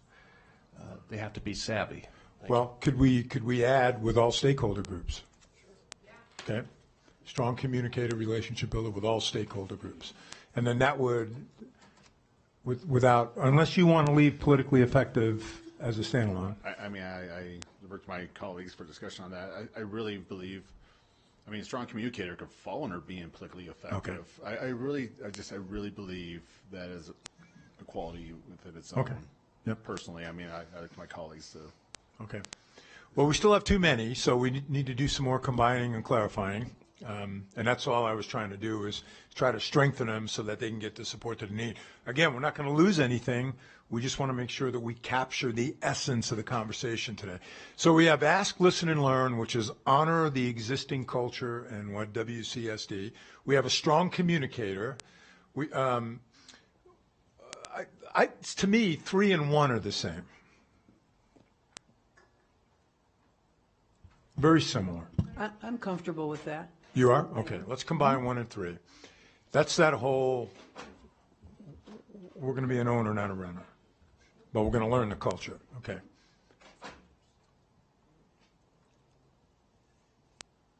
All right, so then we've got the personal skill, integrity, authenticity, realism. Is there anything else? Can that be combined with anything? Is that tenacity and hungry in there? Maybe, where is it? Was it integrity, authentic?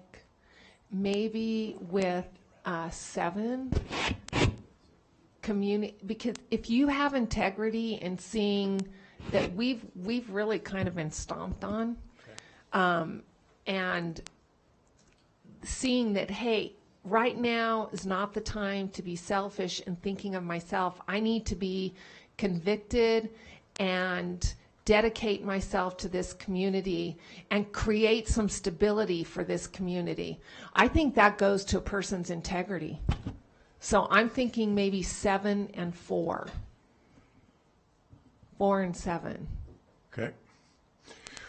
We're getting near the hour when we said the meeting was going to be over. So we're going to have to expedite this a little bit. And so, what I've asked Mr. Cooper to do, Dr. Cooper to do, is to just now capture the bigger ones, and then let's see where they shake out with you. Okay, so And again, we're not going to lose anything, and if something that you put up there doesn't make it into the verbiage for the posting, trust me, we'll keep these and we'll bring them back. And you can bring them back in terms of interview questions. And every one of these, by the way, can be converted into a good interview question that people can demonstrate. So nothing's lost, but this really helps us because we're capturing the essence of what the group is saying, and now you're going to prove that. So we'll give Mr. Cooper an opportunity to just kind of put these up. And what we'd like to do is, yes, ma'am. This is where I'm going to jump in and remind everyone that this is actually an item for action.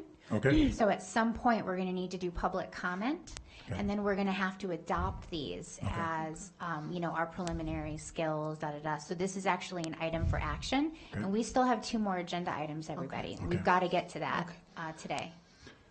Would it be easier if we went ahead and wordsmith some things out now and then bring this back to you? Well, not before you need to post for this job, because we would, so No, I meant by the time you're done with the next 2 agenda items. Possibly, or we could do public comment right now. Okay, let's while do we public do comment. that. Yeah, give us a chance to wordsmith these Yeah, out. so we have to make the decision today. We have to make some type of decision today. But let's go ahead and let's take public comment on this item. Colin, I'm sorry, Trustee Westlake, can we just wait until we do public comment? Okay, and then we'll come back to this. Thank you so much. Todd Bailey. Hi, Mr. Bailey, welcome.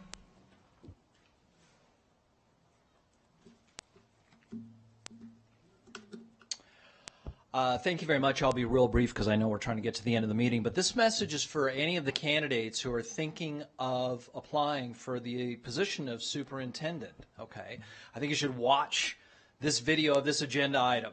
Okay, number 1, loyalty. Demonstrate that.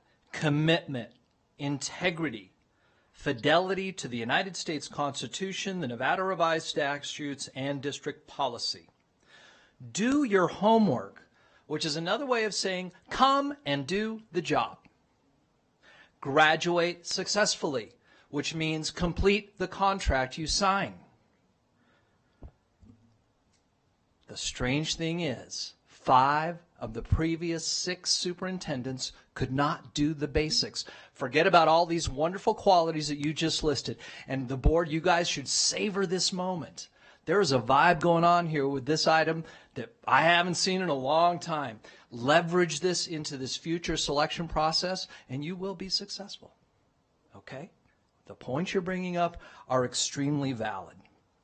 And if you're going to apply, be prepared to run for the position in 2026. Be prepared for that. Trustee Rodriguez, the answer to your question and others about getting local participation is frankly quite easy. Hold a press conference that every trustee attends and goes to the microphone and says, this isn't district policy, but my personal opinion is I'd love to see more local candidates. I'll be glad to make the phone call. We'll get the governor here, President Brian Sandoval at the university. We'll get all those people here to show the professionals in this community what we want. Now, look, if we don't get enough candidates or qualified candidates to do that, and we do bring in someone from the outside, okay. But we will have made our best shot and publicly stated to everybody what our desire is. I'll stand there with you. It's a good idea. Thank you. Thank you very much, Mr. Bailey. Mike Krogan. Hi, Mr. Krogan, welcome. Thank you.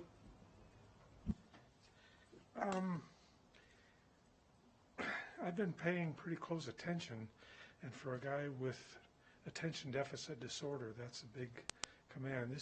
I agree with the previous speaker. This has been a good meeting to attend and watch. But I do feel like I am less of an participant than an observer, and that is to my advantage. So as I watch the dynamics going on here, I'm cautious and I'm concerned that the reaction that we all are having, because I share your reaction, the reaction that we all are having is due to a scorch job that we all feel like we have endured over the last several months. That's motivating us forward, but as we move forward, I think it's important to be aware of that motivation factor, because it might drive us to places that we'll later regret. I don't have any specific suggestion, but let me put it in another context. As a community member, I can tell you that the previous superintendent was a master communicator. She hooked us all right from the get. We had 5 candidates. She was far and away the #1 candidate, as I remember the selection going. She was a master communicator. People take the interviews with these guys and with you are going to be master communicators by definition. I'm not saying that a master communicator is not high on the list, if not the highest. I'm simply saying somehow we have to find a way of seeing through. I'll use high educationese language. We got to be able to see through the bullshit. That's about all I had to say. Good luck with that. Thank you, Mr. Krogan. That's all I have. All right, let's bring it back here. I do want us to, we've had fantastic work, so let's start getting down to it, okay? However you see fit with that, but let's start either making decisions or having groups or ranking with our sticky notes, whatever it is you want us to do so that we can bring this beautiful exercise to a motion and conclusion.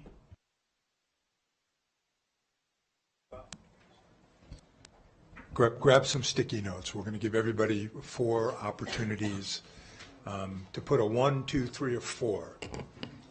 Please put your initials on your sticky notes, and we will take a picture of it for the record. So Dr. Joel, do you want us to write on a sticky note number 1, 2, 3, and 4 with our names so that we have our top, our second, and our third? Yes. Okay. Is everybody clear on that? Okay.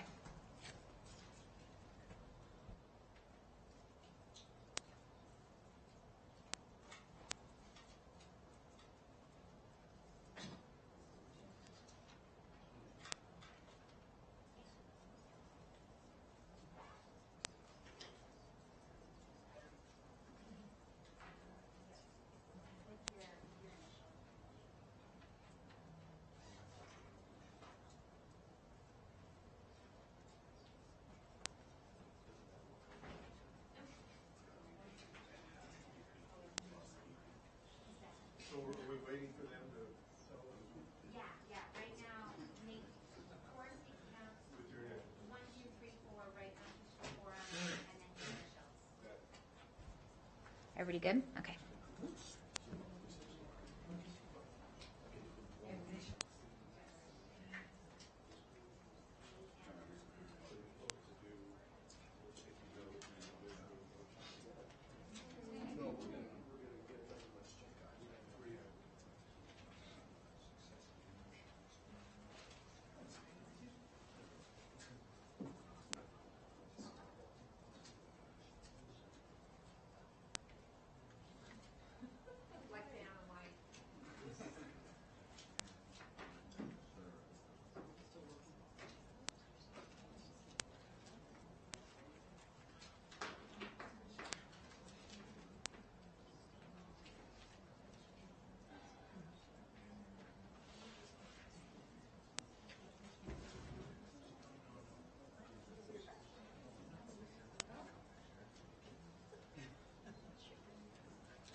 President Smith's not here, so I'm just going to straight out ask you guys, Dr. Cooper and Dr. Joel. So we can't pick things off of the other list, only the ones you're making? Yeah, because we're trying to, in the interest of time, we're trying to expedite by combining and clarifying. So did we get to classroom experience? Well, we have something about,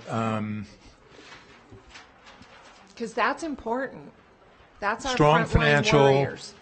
and administrative experience. That's our frontline warriors. Okay, is all right, our we'll put teachers. classroom experience in there.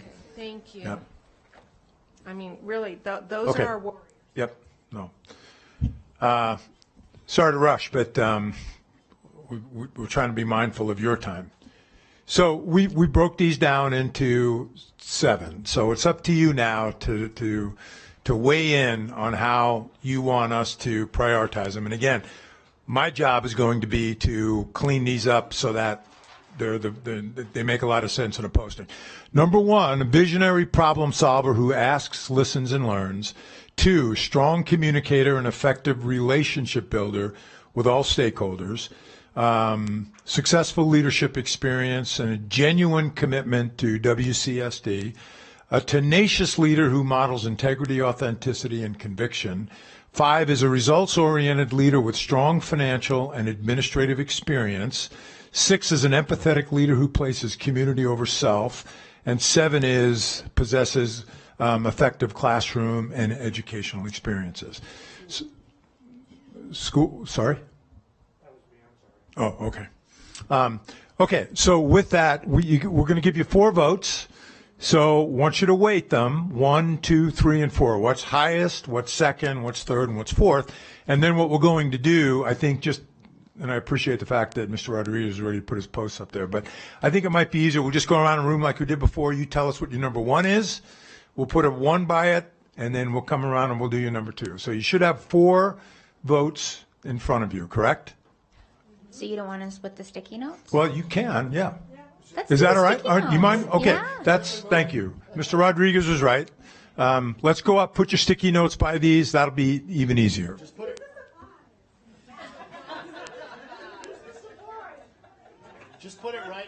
right on top of the text. You don't need to organize it too well.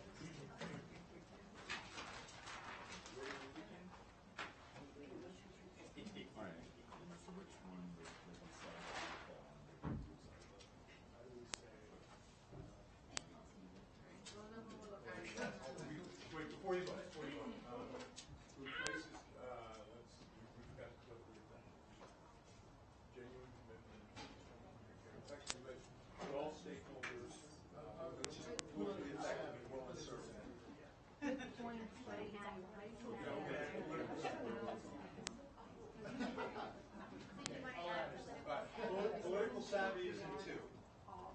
Political savvy is in 2. And for good reason.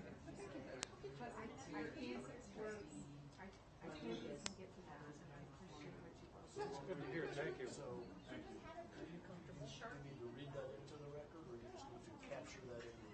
Can you take the picture? Well, I'm gonna take a picture, but it's best if we can put it on the record. I can read it. I'll just have you read it. The other thing we can do is we can take a picture. And we leave that so you have. Are we supposed to number or just put number at one? Everyone's your priority. Yeah.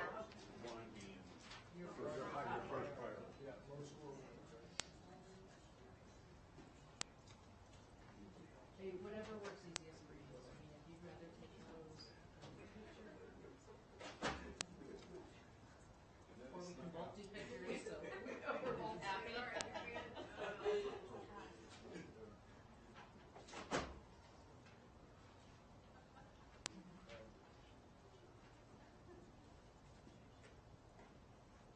Oh, shoot.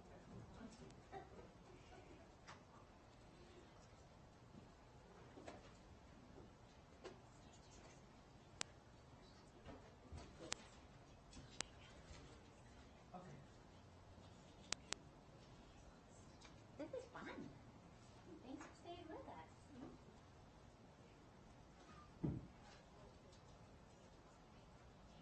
Thanks, Greg.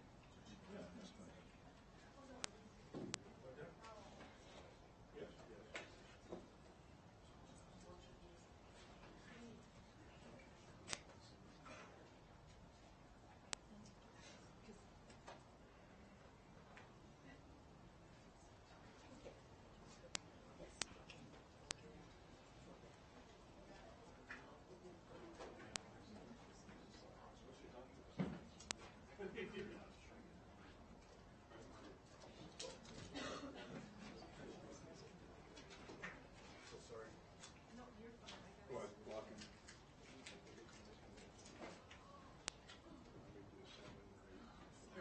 distribution here.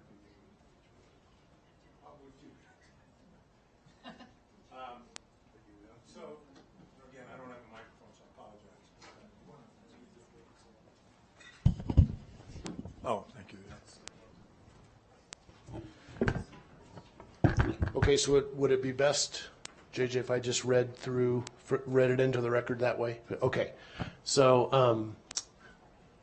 let me make sure. Okay, so item number 1, visionary problem solver who asks, listens, and learns.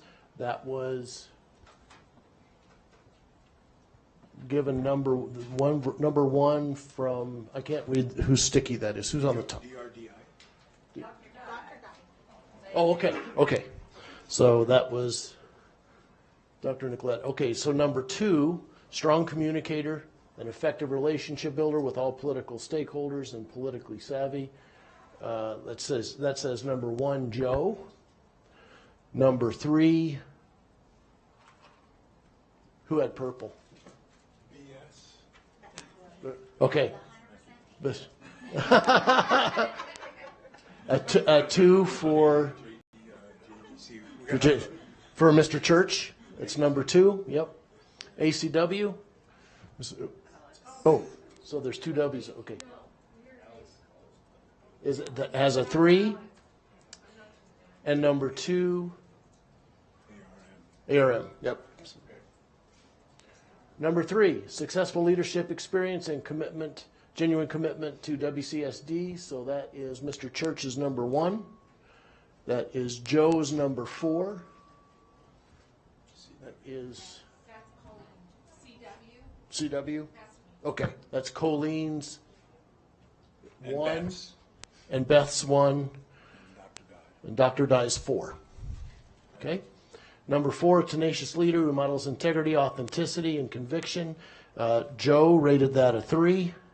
JDC rated it a 4. CW rated it 3.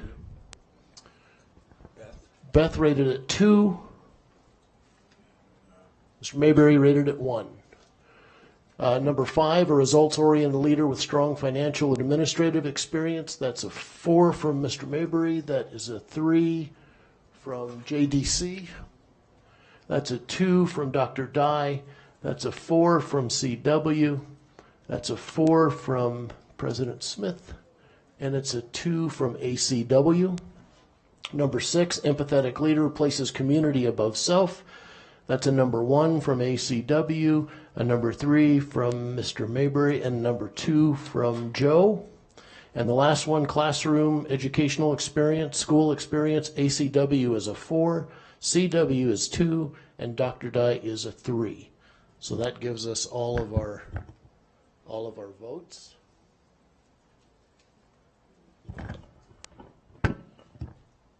Thank you for going through that. You've done a great job, and again, very, very good distribution. For us, clearly, strong communicator, successful leadership experience, results-oriented leader, and a tenacious leader are your top 4. And again, we're not going to lose any of this. So if you would give me the time today, this weekend, I'll write these up. We'll get them down here so you can look at them. Proof them, but you are approving those 4. Yeah, and the motion is fine for that. The way that we have the recommended motion would adopt these, and then they'll bring them back in the more refined way. But this is this will be the approved list that we're adopting, and so we can do that in this motion, and formalize our belief in what we just did. Okay. So on that note, I will happily look for a motion if we're good with the work we just did. Trustee Nicolette here. I move that the Board of Trustees approves the list of desired characteristics, skills, qualities, and experiences in the next superintendent process. I second. No, I think that's fine. I mean, so as a friendly amendment, Ms. Montalvo is suggesting that we add from the list created by the board. yes, that's fine. Are you good with that, Friendly, from the list created by the board? Okay. Fantastic. So for all those in favor of the motion, please say aye. Aye. Aye. All those opposed, nay. All right, motion carries 7-0. That was a lot of fun. That was fantastic. Okay, fantastic. So we're going to continue moving on here.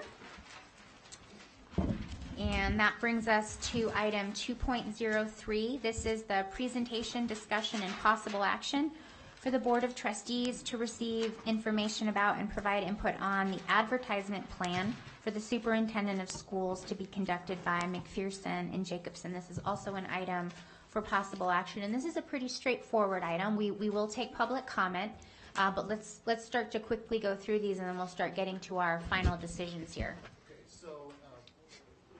So what you see here is the chart of our typical advertising venues. So everything in that yes column that is marked, that is already accounted for in the expenses that we presented in our proposal. That's already in your fee and expenses that you're planning on. So the top ones there are our social media presence that we get out. We will. You are a member of the Council of Great City Schools, so that helps there. That's another avenue. AASA is the American Association of School Administrators. That is where we get the most traction. When we ask folks on every application where they learned of the vacancy, AASA is far and away the place where folks are looking for superintendent's jobs. And topschooljobs.org is next. That is the online job presence of Education Week, the journal. Okay.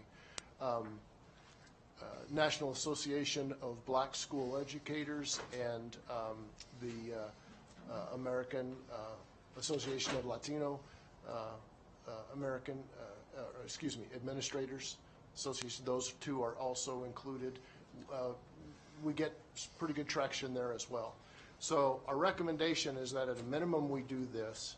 I don't think there's really a need to do, for example, the district administration website. That's a pay-for-play kind of thing. It's a targeted but very limited audience. I don't think we would get much traction there. In addition to this, what I would ask is, are there, because this will blanket the country. What we have there will easily blanket the country in terms of the places where people look most. We obviously want to honor the thought for local talent and the desire for local talent. And so that's where you can help us if there are suggested places where we'll send it to the Administrators Association and those kinds of things that are for their distribution if they choose. But are there other outlets that we specifically should consider, and we'll look into what those costs are and how effective they would be. If I may, I've got to go too. Yeah, Trustee Church had his light on. Let's just ask clarifying questions. We do have to go to public comment, and then we can, move to a motion. But Trustee Church. As I told the board president, I have to leave here very shortly. So these, when I did my research, you see the exact same ad over and over and over. And these folks are sharp people. They know where to look on any of those. I'd like to see us reach out to publications that are oriented towards city managers, county managers, because again, it's leadership, it's administration, et cetera. And then I'm very biased, but GI jobs, the military different job venues for admirals, generals, colonels, et cetera, that have masters and PhDs and backgrounds, say, running the Army Training Command or Air Force Academy or whatever. That said, and just as a side note, because those type military ads reach out from everybody from private to general, we could throw in there, by the way, we're hiring bus drivers and teachers and substitutes as well as on the ad. But that said, this is deja vu all over again from what I said 2 years ago. The people looking read those, but let's reach out to the ones that maybe haven't thought about it at the county manager, school, and military backgrounds. Thank you. All right, if we would want to do that, we would have to take a motion to add that. Personally, I think if you are a colonel and you want to be a school superintendent, you should be looking at the job descriptions for superintendents if that's the work you're looking for. But Trustee Westlake, and then we'll go to public comment. Thank you, President Smith. I do like the having the, what was it that he said? I just had it in my head. What was it that he said about the televised where the interview thing? Well, no. So this is where we're going to be advertising the job. We are going to be promoting this publicly with our media partners and all that. There's going to be a whole comms plan around this, and with the survey and the fact that we're looking for a superintendent. But this was where we would be actually up and a speaking engagement where we would get up and say something, and a lot of people might listen in to that. Well, we've done that in the work we just did in 202. Like we're making ourselves heard with what it is we're looking for by the job description and the characteristics. But I mean, for sure, I mean, if the board wants to vote to have a press conference where we all get up and speak individually, as the person who speaks for the board, I don't know about having a press conference where we all speak individually. Just think that through. I mean, we have all spoken individually, and to create the list we just made and all the work we're doing so far, I want to remind everyone that we don't have authority individually. We only have authority as a governing body. So the decisions we make and the votes we make are our unified statements.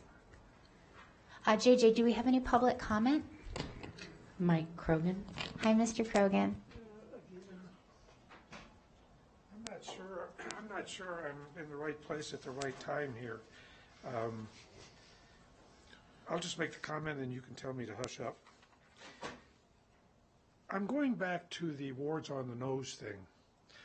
I think it's legitimate, given the position that we're in that I just spoke about a few minutes ago.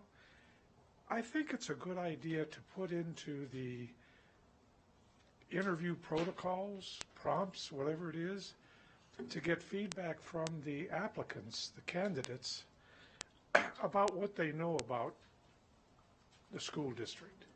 What kind of research have they done? What do they know about us? What have they heard about us? Do they know of the grievances that we share from here to the kindergarten about trying to hang on to somebody of worth?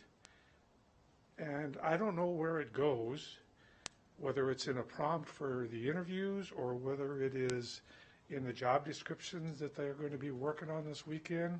But somewhere I would like us to learn something about each candidate's or applicant's impressions of who we are and why they want to come here. That's all. Thanks. Thank you, Mr. Krogan. All right, I'll bring it back to this board. Oh, I'm so sorry. I'm so sorry. Mr. Bailey, I see you up there. Hi. Welcome.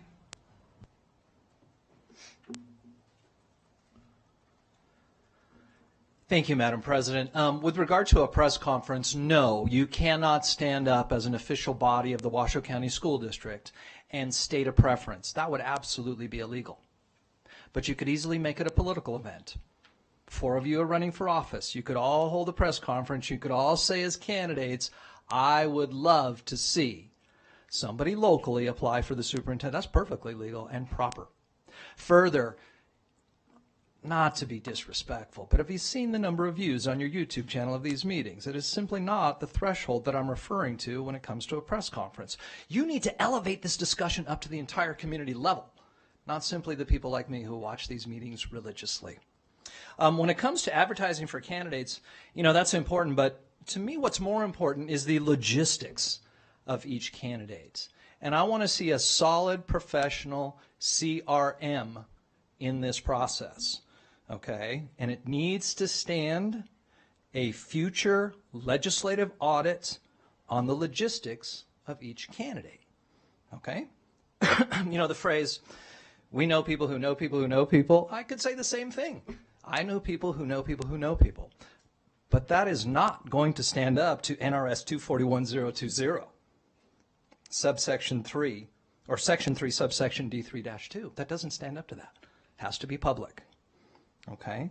So, please, keep the logistics of each candidate as they see an ad. Maybe they talk to somebody. I don't care. Doesn't really matter. But keep a record of that. And it will need to stand up to a future legislative audit. Okay? Thank you very much. Thank you, Mr. Bailey. That's all I have. Right, so I'll bring it back here. I don't see any lights on for further discussion, so, we can add things or have a motion to adopt the comprehensive plan that we have here. Clerk Rodriguez? Actually, I guess I have more of a question as far as like the social media. I know we're a little bit older, but there's other different social media platforms. Are we just limiting it to Facebook, Twitter? Really, LinkedIn really counts, but is there other social media platforms that we're going to look to? I'll just say it. There's like TikTok, Instagram. It's a hard, well, probably. Honestly, we leave that up to the home office. They're quite a bit younger than we are, so I think if there's something out there that they've attempted to use, certainly we can put that to them. Yeah. So what's listed here is where we actually have a social media presence. That's McPherson Jacobson. Counts. So, but yeah, we. And I guess I just. Once we have that posting, right? That can be sent and go, and it can go anywhere and by anyone. So, you're right. It's potentially endless. And I guess I'm just trying to understand, like, are we going to, is the firm going to actively reach out to different groups? Are these just advertising venues? Can you kind of elaborate a little bit more so I kind of have a bit better of understanding to the search effort? So, yes, so these are actually landing spots for the postings and the announcement. They go in different ways, right? So Council of Greater City Schools, that manifests in communication to the members, for example. AASA is Career Central, a posting on there. So those are the two opposites, right? One is pushed, one is hunt and seek. So folks that are actively seeking to move to a different superintendency from where they are now, or into a superintendency from where they are now, whatever that job is, will get this venue. We never have, like our website, for example, gets 200,000 hits. So this is very it's comprehensive in the superintendent search world in terms of where it hits. Okay, and I can appreciate those type of candidates that are looking to be a superintendent, but I guess maybe what are we doing for those that aren't? Are we looking for anyone that maybe doesn't want this job from that standpoint? Even that kind of makes sense. Sorry. So are you talking about maybe somebody who isn't actively applying, but that they think, you know what, we know somebody that could be a good fit here, so that's more of like the private individual level recruiting, maybe that so. more the headhunting than this is like where the ad's going to be posted. Right. So do you do individual level, I think I know someone who could be a good fit, and then do one-on-one headhunting with them? And then also from a standpoint too, this is, like local talent. Are we putting anything in RGJ? Billboards. I don't know. Which is what I asked. That's why we brought this for discussion. Okay. Is if there is, and really that's, I think, the question to be answered is, I know you want to honor, heard very loud and clear, you want to make sure that no stone goes unturned regionally, right, or in the state, and we want to do that as well. That's where we're asking for you if there's some venue locally, because we've got the nationwide landscape covered. But if we want to specifically hone in on local talent, need some help with that. So what we could do is, I mean, Yeah, we then could we adopt this list plus local. Well, the- newspaper's up there. Yeah, but it doesn't have an X next to it, so what a motion could look like is that we approve this advertising in addition to also our local newspapers, like that's as easy as it is. I see lots of lights on. Dr. Nicolette, followed by Vice President Mayberry. As we talk about local, maybe our Nevada Association of School Boards, is that up there? I didn't. It's right under India. It's right under the State School Board Association. And then we have the Nevada Superintendent Association. Yes. Is that Admin Association, that's the next one on the list. state, I'm so used to looking at acronyms, yes. Thank you. I appreciate it. The acronyms can be tricky, I agree.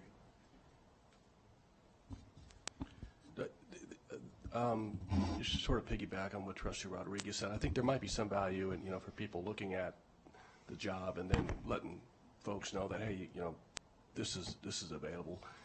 Governmentjobs.com is pretty, I don't see that on there, and that's a pretty good venue for the public sector. It's pretty comprehensive, so I would add to that. And also, not to put our interim superintendent on the spot, but Dr. Do you see anything that may be missing from that list? I'm just interested in your input. Yeah. Well, I think obviously all of our local media partners, right, they all have websites. I mean, you could put it up there. I was actually thinking of going back to your desire to look at an educator, so there might be something within the National Education Association that you would be able to do that. Your own local associations, your employee associations would be good because they may have contacts throughout. I don't know if they take paid ads though. So, I mean, I definitely see where you could pay for a placement for the local Reno newspapers and then governmentjobs.com. But we're thinking about not everyone who's going to disseminate it, but who takes paid placements for job postings or that we promote it.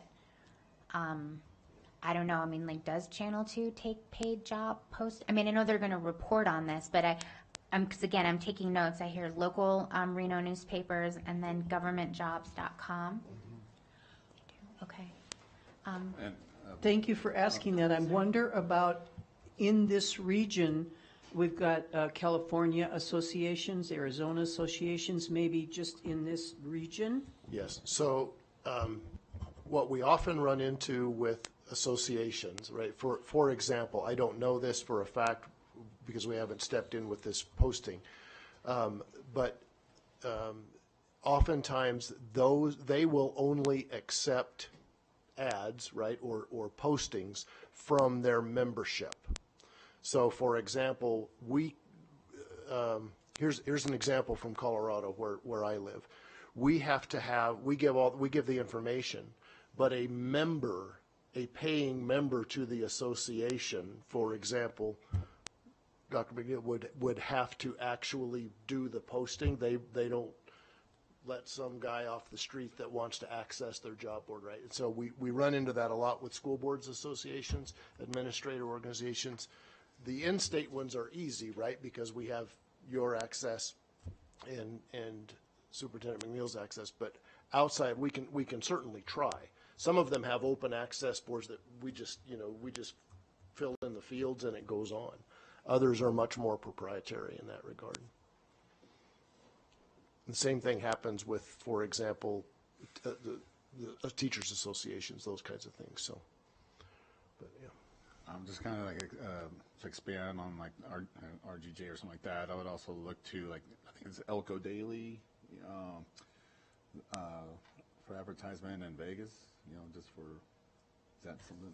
So just as a reminder, so whatever we approve, all these additional ones we're going to have to pay for because the ones that are in their search are already in the X. So if we want to talk about the local newspapers in all 17 counties, like we could say that. It gets really tough. It's easy to say Washoe, but we have 16 other counties and then, which is fine, okay? I just want to make sure we all understand that we're not picking individual counties.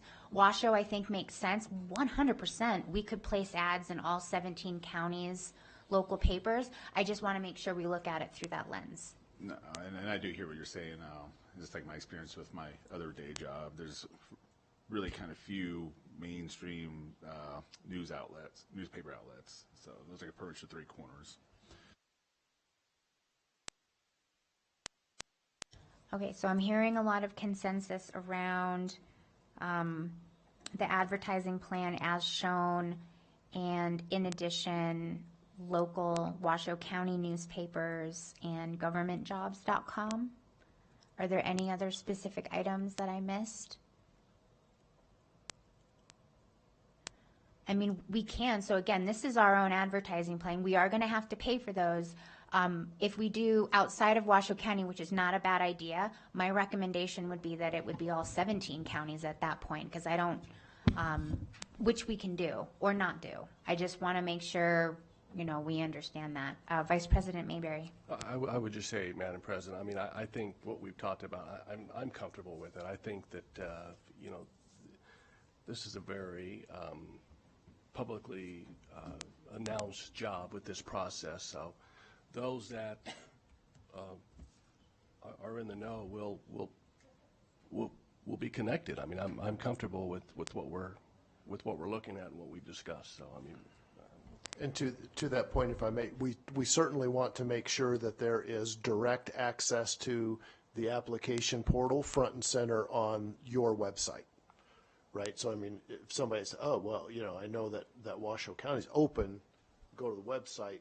We don't want to have them drill 4 or 5 pages to get to the link that goes to McPherson Jacobson's portal. And on that point, I mean, as a trustee, I share this stuff too on my social media. Not that I have 1 million followers, And if I could just interject, we will obviously put it all over our website as well too. So we'll have a slider up there that we could use. Yeah, and we have a landing page that's already in development. Okay, so for anyone who might want to make a motion, it sounds like it would be, I move that the Board of Trustees approves the advertising plan as shown, in addition to local Washoe County newspapers and governmentjobs.com for the advertising plan for the superintendent position as discussed. So moved. Second. Do you have a comment on the motion? Okay, they beat you to it. Okay, so motion by Trustee Nicolette, seconded by Trustee Woodley. Seeing no lights on for the motion, all those in favor, please say aye. Aye. Aye. All those opposed, nay. All right, motion carries 6-0. Thank you very much. Okay, so that closes item 2.03, and now we'll move on to item 2.04. This is the presentation, discussion, and possible action to approve preliminary compensation and incentives, including a salary range, longevity incentives, relocation reimbursement, and residency requirements for the position of Superintendent of Schools for the Washoe County School District for possible action. And so again, we have Dr. Cooper and Dr. Joel. One thing I do want to point out here before we turn it over is that these are preliminary ideas. We would enter into specific negotiations. So just because in this item we say something's on the table does not mean it's a guarantee, because things are always traded out. It's our intentionality here for our partners to be able to discuss that there's a variety of ideas on the table for how we might compensate them or incentivize them, but nothing firm would come out until it's time to actually individually negotiate with someone, okay? And on that note, I will pass this over to you. Thank you. Thank you for that, teeing that up so eloquently. We really are just looking to have some acknowledgement and some authorization around these high-level pieces, because these are the questions that candidates will ask first and foremost, right? And so, if you were inclined to only do a 1-year contract when Nevada law allows 4, right, that we need to know that. And then the others are pretty clear. The as President Smith said, you're not writing the contract today, and you're not defining contract parameters today. It's really more about components. Okay, so around base salary. So you have in your packet, I believe that was an attachment. That's an excerpt from a nationwide study that breaks this down into national superintendent data down in bands of enrollment. So that's one data point that we use. We then take that data. We have employment contracts that we see all the time. Every district that we step into, we always look at the existing contracts, so we know what that's around. We know what we've posted in other areas. Albuquerque, for example, where I just wrapped up this week, know exactly what that range was. And then, so we have all of those different data points, and then each of those, where possible, where we know specifically where it's coming from, we simply use cost of living calculator, varying calculator by zip code, to figure out, what's the power of $1 in Houston as opposed to the power of $1 in Reno or wherever else. So all that said, when you did this search previously, you posted a range of 275 to 310. Even if I didn't know what that range was, that's almost identically where we would have landed with our data. That it worked then, it still works now. Of course, negotiations are negotiations. You're not bound to either end of that. Although what I would tell you is that most every candidate will come into negotiations thinking they ought to be paid at the highest end of the range, right? So you need to be realistic and not putting a number out there that you just say, well, we'll get them for a lot less than that, but let's make it right. So that would be our recommendation around the salary range. The other just talking points vary here. Obviously, multi-year contracts are much more desirable, and as I'm sure you know, 4 years is the statutory limit in Nevada, so it'll be somewhere between 1 and 4. Longevity incentives are typically tied with multi-year contracts, and we think that a longevity incentive, especially given the turnover here in Washoe County, would really be another a component that I think would really aid the trustees, quite frankly, but not, and then obviously it's dollars to your candidate. Relocation expenses, reimbursement, and this is important. The semantics are important here. We would encourage you to do this as a reimbursement to costs incurred as opposed to an allowance or even something that not necessarily is written into the contract, right? It can be just an amount written into the contract. So you can certainly set a not to exceed or whatever, when you get down to the details. But this just reassures that it actually happened, and you're paying dollar for costs incurred. So it's good business sense. And then a residency requirement, we've heard that over and over and over, how important that is. When this does not need to be, the definition doesn't need to be made today, but the big thing that you'll have in front of you at some point will be to determine and disclose to the candidates early on what does residence mean, right? So those things, and really I'll defer to President Smith as how you want to handle these, but what we're really looking at is an affirmative that these would be items to be considered for candidates. If any of these things definitely need to come off the table, we just need to know that now, so don't overpromise or give false information as we're talking to candidates. Yeah, and then as we have this conversation, and we will do public comment, I'll take notes. So because this is another one where the final motion will have to be slightly adjusted. And on that note, I'll jump in. I have a preference for a multi-year contract. It's within this board's capacity certainly to decide on a single year, but knowing that you need to have a leader in place for 3 to 5 years before you really start to see tremendous growth, coming out of the gate and saying we're not going to give anything more than a single year contract, I think would defer good candidates. So, and just so everyone knows, we're not deciding the number of years. What this could look like is that it includes a preference for a multi-year contract. We're not guaranteeing anything. We're signaling that we have a preference for multi-year. That is my preference on that one. Vice President Mabry? Yeah, thank you, Madam President. I share your sentiments on that. On the residency requirements, what is a standard or maybe some template language that you've used that's maybe more on the stricter side in terms of residency requirements? 3 months. But can you help us understand that? So, because I think that is important to most of us. So, do you mean like the time frame Yes. by which yes. So, I can tell you that in my contract, I had 12 months to establish permanent residency in the school district.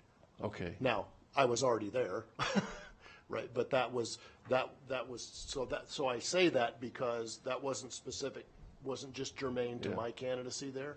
So, but what is residency requirements typically? How do you define that? that's It, do you want? What I've districts that I've worked with that have the same interests that you do has to be permanent resident. So they put the word primary. I said permanent. Primary residence. So they have to establish a primary residency within a certain period of time. And I think it's the 6-month time frame. Just, housing market's tough and tight. Sure. But we want to be able to talk to candidates. I mean, you've made it loud and clear, and I think we're going to hear that from your stakeholders too, that be an owner, not a renter, right? So, but I think you should put it in your contract, and then you offer some form of stipend, a housing stipend to start with, just because selling a house, buying a house, moving families, all of that becomes a little complicated. It doesn't have to be a lot of money. It just needs to be some kind of an incentive. So by primary residence equates to home ownership? Yeah. Okay. Well, so on that, some of the wording that, because, we can't necessarily require that they buy a house. Some of the wording I'm playing around with in my head, and I'm going to explain why I put the word household in here, but household permanent residence within 12 months, whatever we think. The reason why I want to suggest household permanent residence is because being in a situation where you have a family living in 2 different places is inevitably going to be a push-pull for someone. So I don't personally just want that person to be here. I want their household to be here because I'm a mom. That would be really hard. I might even think, sure, I can do that. It's going to get real hard eventually when I've always been maintaining my household somewhere else. So for me, some of the words I'm thinking through are household permanent residency. And then in the specific negotiation phase, we can negotiate with that individual on, does that look like 6 months? Does that look like 12 months? I don't know. But I'm playing with household permanent residency in my head. I saw your light on, Trustee Woodley. Yes, thank you. So from my day job experience, as we refer, working in government close to 30 years, it is standard for a CEO type position to be a 12-month, and it is residency with regards to whether it's registered to vote, primary male, primary household.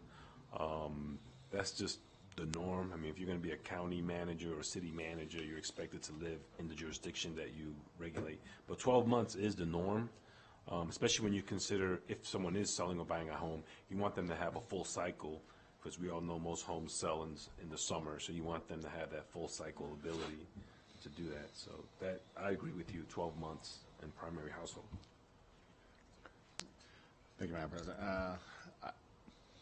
Trustee Willie, I respect you, but I have to disagree. And this is where hearing our community, our constituents, I think given 12 months, a year is going to be hard sell to a lot of our community members. They've gone through a lot. We've gone through a lot. Our students, our staff has gone through multiple transitions in leadership. Honestly, I think 6 months is something that's doable. They can find a decent rental property and look to buy, when the time or market's right for them. So I just want to be, empathetic, sympathetic to our community, and resident requirements. I believe that should be within Washoe County, in my personal opinion. So. And so something we can do is when there is a final candidate and we do perhaps vote or state intentionality around 6 months, let's say they have a child who's a graduating senior, we can still take that into consideration, and when there's a contract, bring in a specific caveat unique to whoever this person is. So I just want to remind anyone, if we go with that, we're stating our intention, but it does not close us off to the unique family needs that someone has, and we would bring that forward at another time with them. Trustee Woodley, I want you to finish your thought, and then we'll go to Trustee Westlake. I'll just follow up on Trustee Rodriguez. The DMV does require 30 days change of residence. Thank you, President Smith. I'm more inclined with the 6 months, and even if you have a home to sell, you can still offer up proof or notification that you do have a house that is up for sale. And man, everyone has life circumstances, but I just getting into the weeds with people, and if they have a senior that's going to graduate, and so we're going to allow that, I just think that leaves the door open for squishy, and then them pushing the envelope. It's like, everyone has hard choices to make, and I think if they want the job, if they're renting, they might have to eat a contract with the landlord for some months. If they entered into a year contract and they're only 5 months into it, oh well. But I really think that in fairness and honoring what our community wants, we want to start off strong. We want someone who is committed and vested and invested in this community, and not dibble-dabbling 1 foot over here and 1 foot over there, because like I said, everybody has things going on, but you just gotta, they gotta make a decision. This is what they want, and this is what we expect, and that's that. I mean, I know that sounds hard-nosed, but we've really been kicked in the teeth a lot, and I think we need to be firm. We're going to go to Dr. Oh, I'm sorry. Go ahead. I was just Dr. going to say, Cooper. I don't mean to interject into the necessity for what you have to do today. Whether it's 6 months, 12 months, what does that look like? So these conversations, that really is not overly important in this conversation. What we really just need to know is, and we've heard it loud and clear, I just want it to be reaffirmed, that when we talk to candidates, you need to become a permanent resident in Washoe County. This is not a commuter job. This is not a VRBO and leave at noon on Friday and come back early Monday morning, right? That's not going to fly with the trustees or the community. So that's really that's sort of the direction of what we need to know at this point. Certainly, if you want to take some of those other considerations into action now, that's fine too. We'll use that information. But as we talk to candidates, the thing that we need to just make sure they know, and we will make sure they know that the revolving door doesn't work. So we'll go to Dr. Nicolette, and then we'll do public comment. Thank you for that. In this case, I totally trust that you are going to move forward with our wishes, and those are truly very important. So thank you.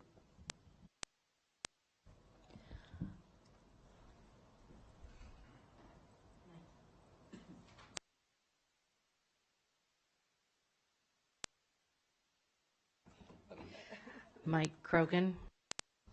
Hi, Mr. Krogan.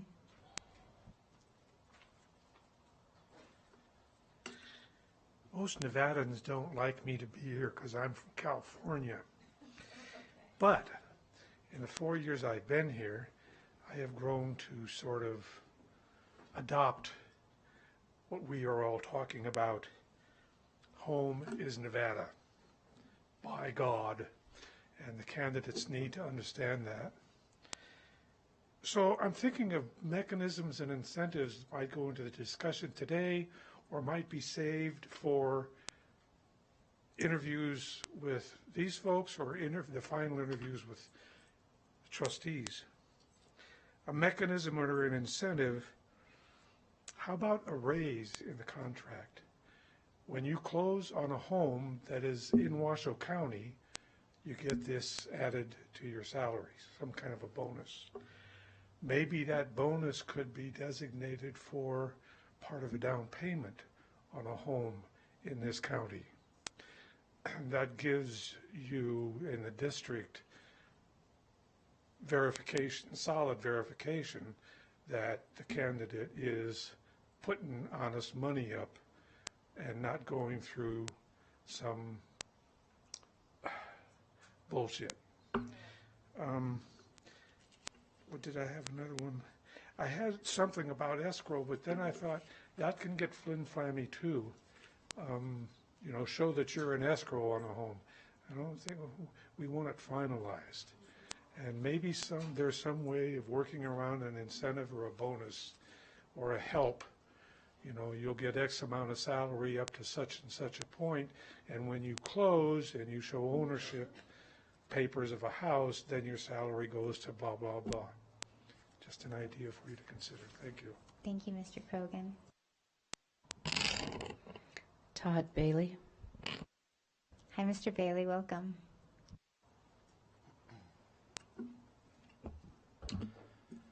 Thank you. We have to stop rewarding the 1% in education, okay? We have teachers in this district, not new teachers, teachers who have taught for 10 years plus, who cannot afford to buy eggs and make their house payment, okay? So you can't take a person like that and then hire the top person for $370,000. No, absolutely not. The salary of the next superintendent should absolutely not exceed $250,000. That's it, guys. No more. That's a gross income monthly of $20,000 plus. Who in the room makes that? I'm not even sure you guys make $20,000. No way, right? $20,000 a month, sir? No way. $250,000 is the top. That includes salary, benefits, 401k contributions, car allowance, housing allowance, phone allowance, unintended and unnecessary travel expenses, and conventions. And by the way, I know that those are kind of a party. How do I know? Well, because some trustees went on those trips too, and they told me about it. So I appreciate conventions and travel, not to exceed $250,000. Okay? I'm willing to go with moving expenses with a cap. Contract can be for 3 years max, but there must be an acknowledgement that in that third year, that person might have to run for office in an election if they want to keep the job. Must live full-time in Washoe County. 30 days according to the DMV. I'll go with 90 unless the board approves an extenuating circumstance. Okay? And lastly, zero incentives. Absolutely zero. Okay? And this contract, this is where the rubber meets the road. This is the decision you will ultimately make and be held accountable for. Zero incentives. The incentives is $20,000 a month. Now, it should absolutely not be in writing, but if after 12 months you've actually recruited a superstar, give them a raise. Nobody's going to bitch about that. But to give it to them out of the box, day one, yeah, you're going to have problems. Thank you. Thank you, Mr. Bailey. That's all I have. So bringing it back, and also some of the notes or the great comments we heard during public comment. This motion, to be really clear, only, and I have one that's I'm kind of thinking through, would only address things like incentives or relocation reimbursements as potentials. It's not promising them this. It's just putting it on the table because there's always a give and a take so that they can advertise and people can, is there the possibility for reimbursement for relocation? We're not promising any of this to anyone necessarily. We're just kind of stating a preference to it. Everything's going to be open to negotiation for that.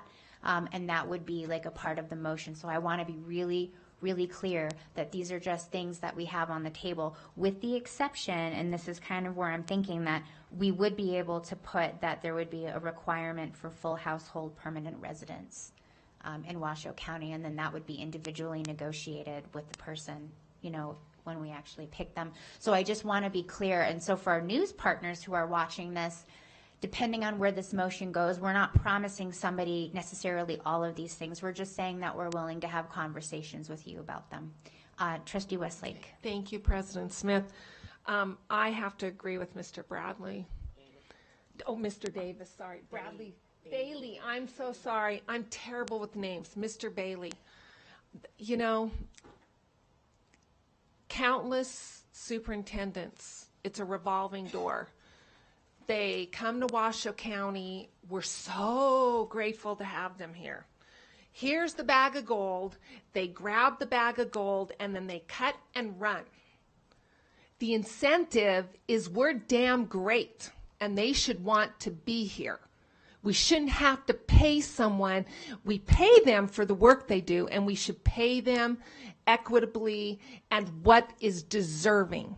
But we shouldn't have to pay them. This goes back to our value. We shouldn't have to pay them to want to work here. Who does that? Who does that? Who pays someone to get them to come and work somewhere? You pay them for what the job requires, the effort that it requires, the work that's going to have to be done, the time that they're going to have to put in. Not because we want them to want to work here. And I think we shouldn't incentivize and devalue ourselves. They just should want to work here because we're great. And this is a wonderful career opportunity for them to build something with us. And if that's not good enough, then I don't think that's our candidate. And I'm sorry I'm getting so heated about it, but we deserve better.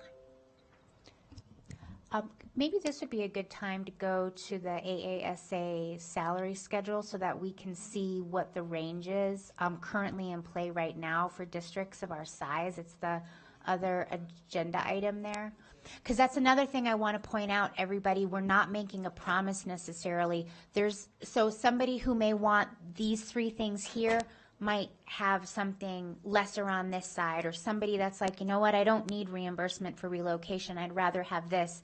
It's all just things that are on the table. At some point in the future, the board will be in a position to authorize one or a couple of us to carry all this into an actual negotiation. Last time that was President Angie Taylor and Vice President Dr. Diane Nicolette. That's only when the specificity actually comes into play. Okay, so I just want to clarify that. But maybe you could bring us through, because I really want to hear from you about what it is we need to be doing to attract people. Right. So I certainly would not argue any point that was made about you really want somebody to be here and you shouldn't have to pay them to want to be here. We get that. The fact of the matter is you are competing for, if you want to compete for the best talent, you have to compete against the best salaries. That's just what happens. So if I am looking to go to a district somewhere that's 50, 60, 70,000 kids, and that district, maybe one of those districts is Washoe County, maybe one is Northern Florida, maybe one is Colorado, is Denver, whatever it is. If there are 5 jobs and 4 of those jobs are posted in the mid 300 range or quartile, and another was 250, I'm not going to look at the 250 job very quickly or very long. It's just, it's a candidate's market. So that's why we use this comparative data. We try to temper it a little bit with the cost of with the Department of Labor stuff and the cost of living, Department of cost of living analysis, CPI stuff, because $250,000 in Washoe County is different than $250,000 in DC, right? Just in terms of buying potential. So what you see here, the bottom 3 rows really are the rows that we look at primarily, because that takes you from 25,000 up to the largest districts. Now, that said, you can see where the districts that participate, and this would make sense, right? The larger the district, the fewer districts, right, of that size. So the end count, the number of districts that are reporting in this data for those largest districts is relatively small compared to the others. But if you look at all 3 of those bands, you're talking about 40 school districts, give or take, in that range. And so you can see that they show the minimum in the survey, the maximum, and then the quartile points. So where we ballparked this range for you, which is the same range as I mentioned that you had in the other search, you can see where those numbers would fall in line with these numbers. Right? So if your max that you're putting out there is 315, just scroll down that maximum line item there for those other districts. So thank you. So another variable that I believe I'd like more information on, and that is all the other fluff. We've got information about salaries, but those other benefits that are very costly. Yes. So that, that is, of course, that is up to, that's not referenced here, right? And that's not included in the range that we have suggested for you. We're talking about base salary. So I can tell you very straightforwardly that many superintendent contracts, if you talk in terms of total compensation as opposed to base salary, you're talking exponentially different worlds. That's, I won't editorialize on that, but that's it. In many instances, it's just a way of camouflaging compensation rate, because nobody says, what is the total dollar amount of the contract you have with your superintendent? They ask you, what's your superintendent's salary? So, but you are in 100% control of what those components of that contract are. The only thing I would add on that is state by state, lots of differences, right? So lots of language in contracts that the general public might look at it and say, well, that doesn't appear to have a dollar figure to it, but it has a dollar figure to it. So it's the buyback of state retirement when they come from other states. It's car allowances. It's longevity clauses that they put in there after 3 years and 6 years and 9 years. It's annuities that don't show. I mean, so there's a plethora of things that go in superintendent contracts around the country that I do agree. We could never have a full accounting of that. So, in your experience, are those, I'll just call them fluff just because it's fun, are those expectations? So I want a salary of X dollars, and of course I'm going to expect $175,000 in fluff. That's going to be candidate dependent. Yeah. And a lot of that will be driven by boards for whom they have worked previously, or whatever their role was. If they worked for a very fiscally conservative and high and tight board, then they may not be expecting that because they've never had it. The other side of that coin is obvious to them. I think you have to be prepared to negotiate that. And one of the things that we'll carry in our conversations is that this isn't going to be an open checkbook for the next superintendent. But well, also going to be honest with you too, there are small rural superintendents in other states that are making $350, and this amount of money without some additional pieces of fluff may not be very appealing to somebody that's in a smaller population. I think it's fair to say, and I hope that this meeting is required.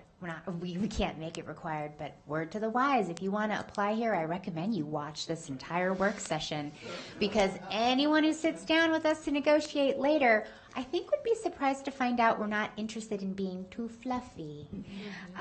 With that said, retirement, medical, dental, these are basics, team. Okay, so we're not talking about that now, because that is sick time, vacation time. They're going to get the same thing that our leadership team just has as a baseline. Everything would be individually negotiated, but the reason why we're not getting into the weeds like that is because that's very basic. Personally, I'm fine with the range as a starting point with what we did 2 years ago. I would not have made it more. I'm fine with the range as it is now, knowing that this is just an advertising starting point.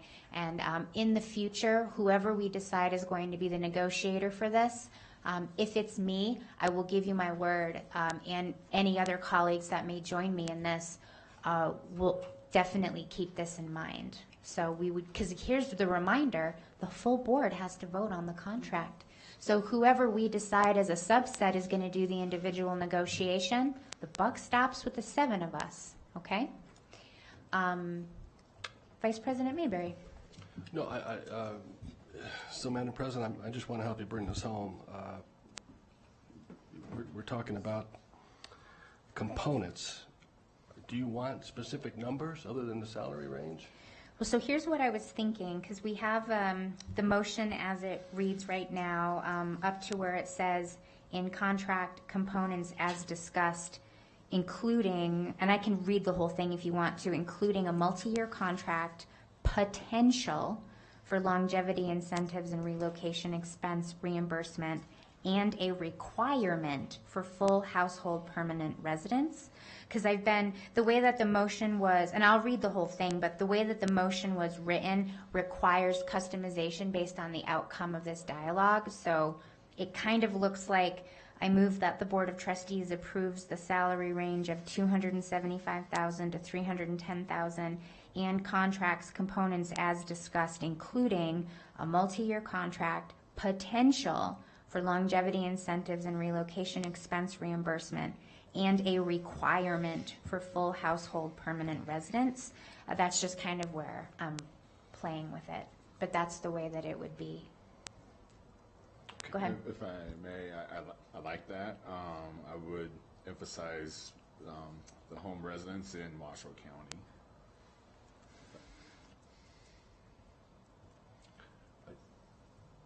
Okay. I would add too if it's not too early,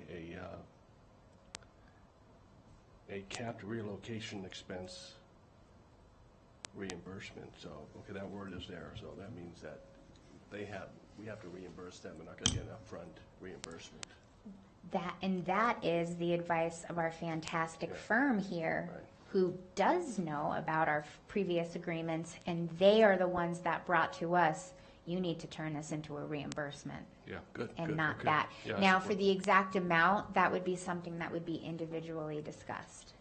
And honestly, someone may not need it, depending true. on Yeah, where that's that very true. person comes from. That's why the word potential is so important, because we're only just saying we're interested in having a conversation, but we're not making anybody any promises. AKA, we're not going to pay you $25,000 to move from Northwest Reno to Double Diamond. Trustee Westlake, and then we'll start getting our way. And I am taking these notes for a potential motion. Okay, guys? Okay, thank you, President Smith. And I know this is running long. I know we're not voting on specifics, and I'm going to be the nice Colleen. But I want to really caution ourselves to not right out of the gate sell ourselves short. I'm not so concerned with the salary because we know the cost of living here. in Reno Sparks, Washoe County is very expensive. Thank God we don't have state tax. But well, there's a selling point. We don't have state tax. But please, let's not sell ourselves short right out of the gate. The salary's one thing, because that's an earned. That's earned for work, effort. I'm not even against bonuses after they've proven themselves. Bonuses for being here a year, being here 2 years. But again, I really think we're not going to get the candidate that we want. And I understand the difficulty, gentlemen. I do. I understand we're at a big dance and there's only so many pretty girls to dance with. But let's not sell ourselves short right out of the gate, because then there's that expectation from the employee that we're hiring that we're a pushover. There's a certain minute amount of desperation there. We've got a lot to offer here, and I just don't like the idea of incentives. A really great salary, there's your incentive. No state tax, everything we have to offer here in the state and the states that are right close to us. I think that's enough of an incentive. And if it's not, do we really want these people? I think we've made that point so clear. So on that note, a motion for my colleagues to consider, if anyone wants to so move it. This is what I hear. I move that the Board of Trustees approves the base salary range of $275,000 to $310,000 and contract components as discussed, including a multi-year contract, potential for longevity incentives and relocation expense reimbursement, and a requirement for full household permanent residence in Washoe County. So moved. All right. We have a motion by Trustee Woodley, seconded by Clerk Rodriguez. Seeing no lights on, all those in favor, please say aye. Aye. All those opposed, nay. All right, motion carries 6-0. All right. So let's see, that now closes out section 2 and brings us to public comment. And JJ, do we have any closing public comment? Todd Bailey.